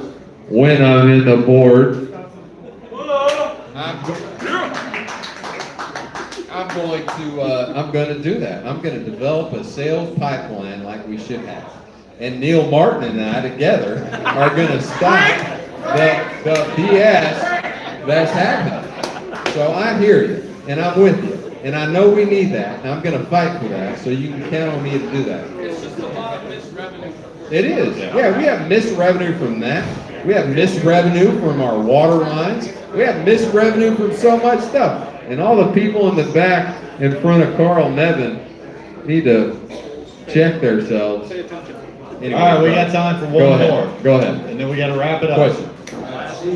Casey, first off, thanks for the drinks and the food. Yes, sir. Thank you. That was one Portsmouth Hospital, baby. Woo! Yep. That is a result of a Portsmouth company developing and building in. Is that the bill? Gotta read it. Neil said, where are you at? Are you still here, Neil? Neil said, when you say Neil, you must drink. Neil, that's from your college years, brother. We don't do that anymore. All right, finish your last question, brother. Wrap it up for us. That's what I usually ask if Big Tech decides that Fort Smith is going to be a candidate for a mega data center. Do we, the people of Fort Smith, get to be part of the conversation? Yes. Yeah, hell yeah. For first of all, yes, I'm not for data centers in Fort Smith because I go to our lakes around here and they're talking about draining our lakes for that. Like, I'm not about that. Like, they can keep their AI. And here's a solution. Like, everybody's talking about like massive data AIs and sucking our. Here's the deal. There's solutions out there. There's alternate options for that. I'm not trying to scale up and sell out our water. But here's the deal. They're coming for us. They're coming for the natural state. We are the natural state. We got water. We got green space. They want us. And I will die, brother. I will die fighting against them sucking our water. I heard that they want to get our water at Lake Washita too. And that's where I love to go every weekend. And I will not, you can fight me all day. I'm not about it. So I'm not. No, I'm a no vote. I'm a no vote on that. Maybe the other guy, maybe Carl Nevin. No, I'm sure Carl's a no. Trumbull, are you? Trumbull's a no. So everybody except Kevin Settle's a no. But you can bet Kevin Settle's going to vote yes to spend that money. So vote for anybody except Kevin Settle. Stop settling for less than the better. Okay. What'd you say, brother? Don't settle for Settle. I agree. Anybody but Settle, I'm happy. And at the end of the day, Jamie, I'm going to keep rallying. You can't stop me. You can't stop what I'm doing. I'm in. I'm all in. And I've always been in. And these people over here on the board, y'all aren't on the board, y'all are in the bar. There's a lot of folks I've seen that have been part of that movement, including you, Miles. Which I got to give a shout out to Miles. Miles has taken, Miles has taken a little heat, but the dude at the end of the day is just trying to facilitate conversations, man, and I thank you for giving me this opportunity. Thank you, Miles. Appreciate it. With that, let's call the Hogs and let's get out of here. Thank you everybody for a wonderful evening. We'll see you next week with Carl Nevin.